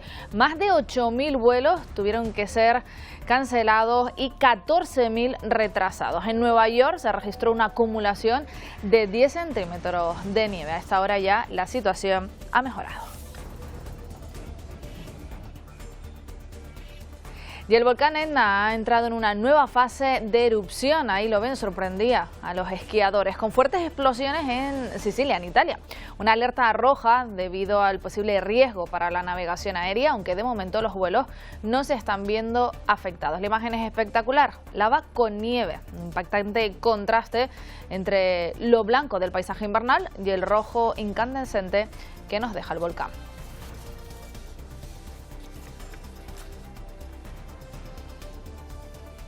Bueno, y con la nieve, pues otras de las citas que llega es la visita de Sus Majestades los Reyes Magos de Oriente a las islas. Sus ayudantes están apurando los últimos días y un ejemplo de ello lo encontramos en la Casa Galicia. Ahí está nuestra compañera Jessica Díaz. Cuéntanos cómo va la campaña solidaria para este Día de Reyes.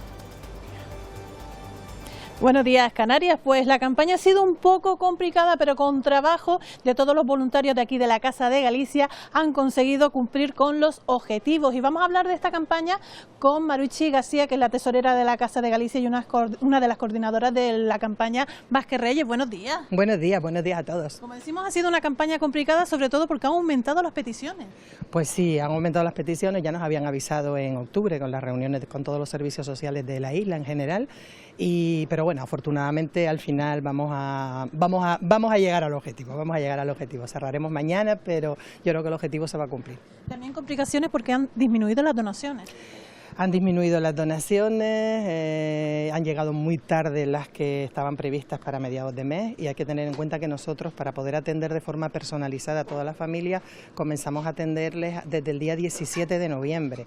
Por tanto, nosotros empezamos con una subvención para juguetes del Ayuntamiento de Las Palmas de Gran Canaria y del Cabildo de Gran Canaria, pero esa es la precarga, como llamamos nosotros. Luego contamos siempre con todas las donaciones. Entre lo que ha subido el precio de los juguetes y que la economía está como está, ha habido cortes en la cantidad de dinero que se ha destinado a donaciones, pero bueno. También me imagino que las chubascos que ha habido y han cancelado eventos, también eso ha ayudado. También ha ayudado porque la borrasca última que hubo bastante grande suspendió lo que fue la recogida de juguetes en Santa Ana, el tema del festival del concierto de la Trova en el Parque Santa Catalina se vio disminuido por la lluvia y así ha sido. Pero bueno, llevamos 10 días, digamos, pidiendo en los medios de comunicación la colaboración ciudadana para poder atender y llegar, porque ha habido momentos de encontrarnos con las estanterías vacías para ciertas edades y solo nos queda agradecer enormemente la colaboración por parte de todo el mundo, porque afortunadamente podemos decir vamos a terminar mañana, seguiremos entregando juguetes hoy y mañana.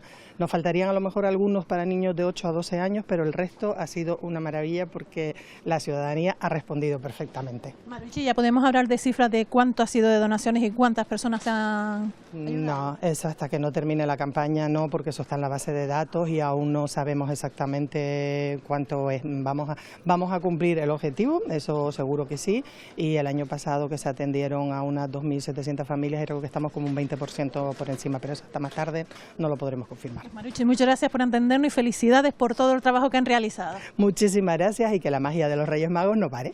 Perfecto, muchas gracias. Pues nada, ya las palabras de Maruchi, mañana termina la campaña y recordar que para el próximo año, desde noviembre, comienzan a recoger los juguetes estos ayudantes de los Reyes Magos.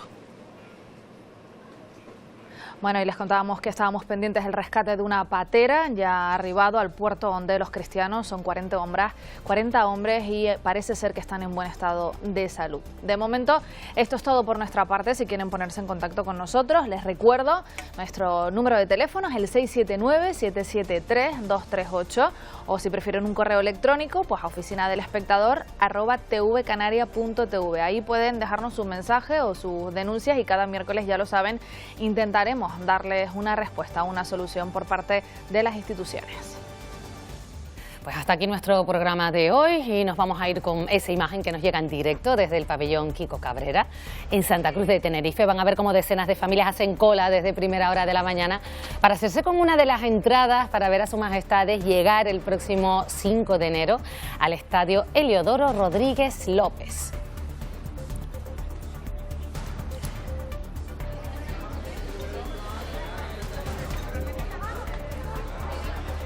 Y otra imagen de la Navidad la encontramos en Las Palmas de Gran Canaria. Acabamos de estar allí. Hasta ahora pues tiene lugar en la Casa de Galicia un encuentro para dar a conocer los preparativos de la tradicional campaña solidaria de recogida de juguetes Más que Reyes. La información continúa en nuestras redes sociales. Nosotros nos vemos mañana a las 8 para darles los buenos días, Canarias.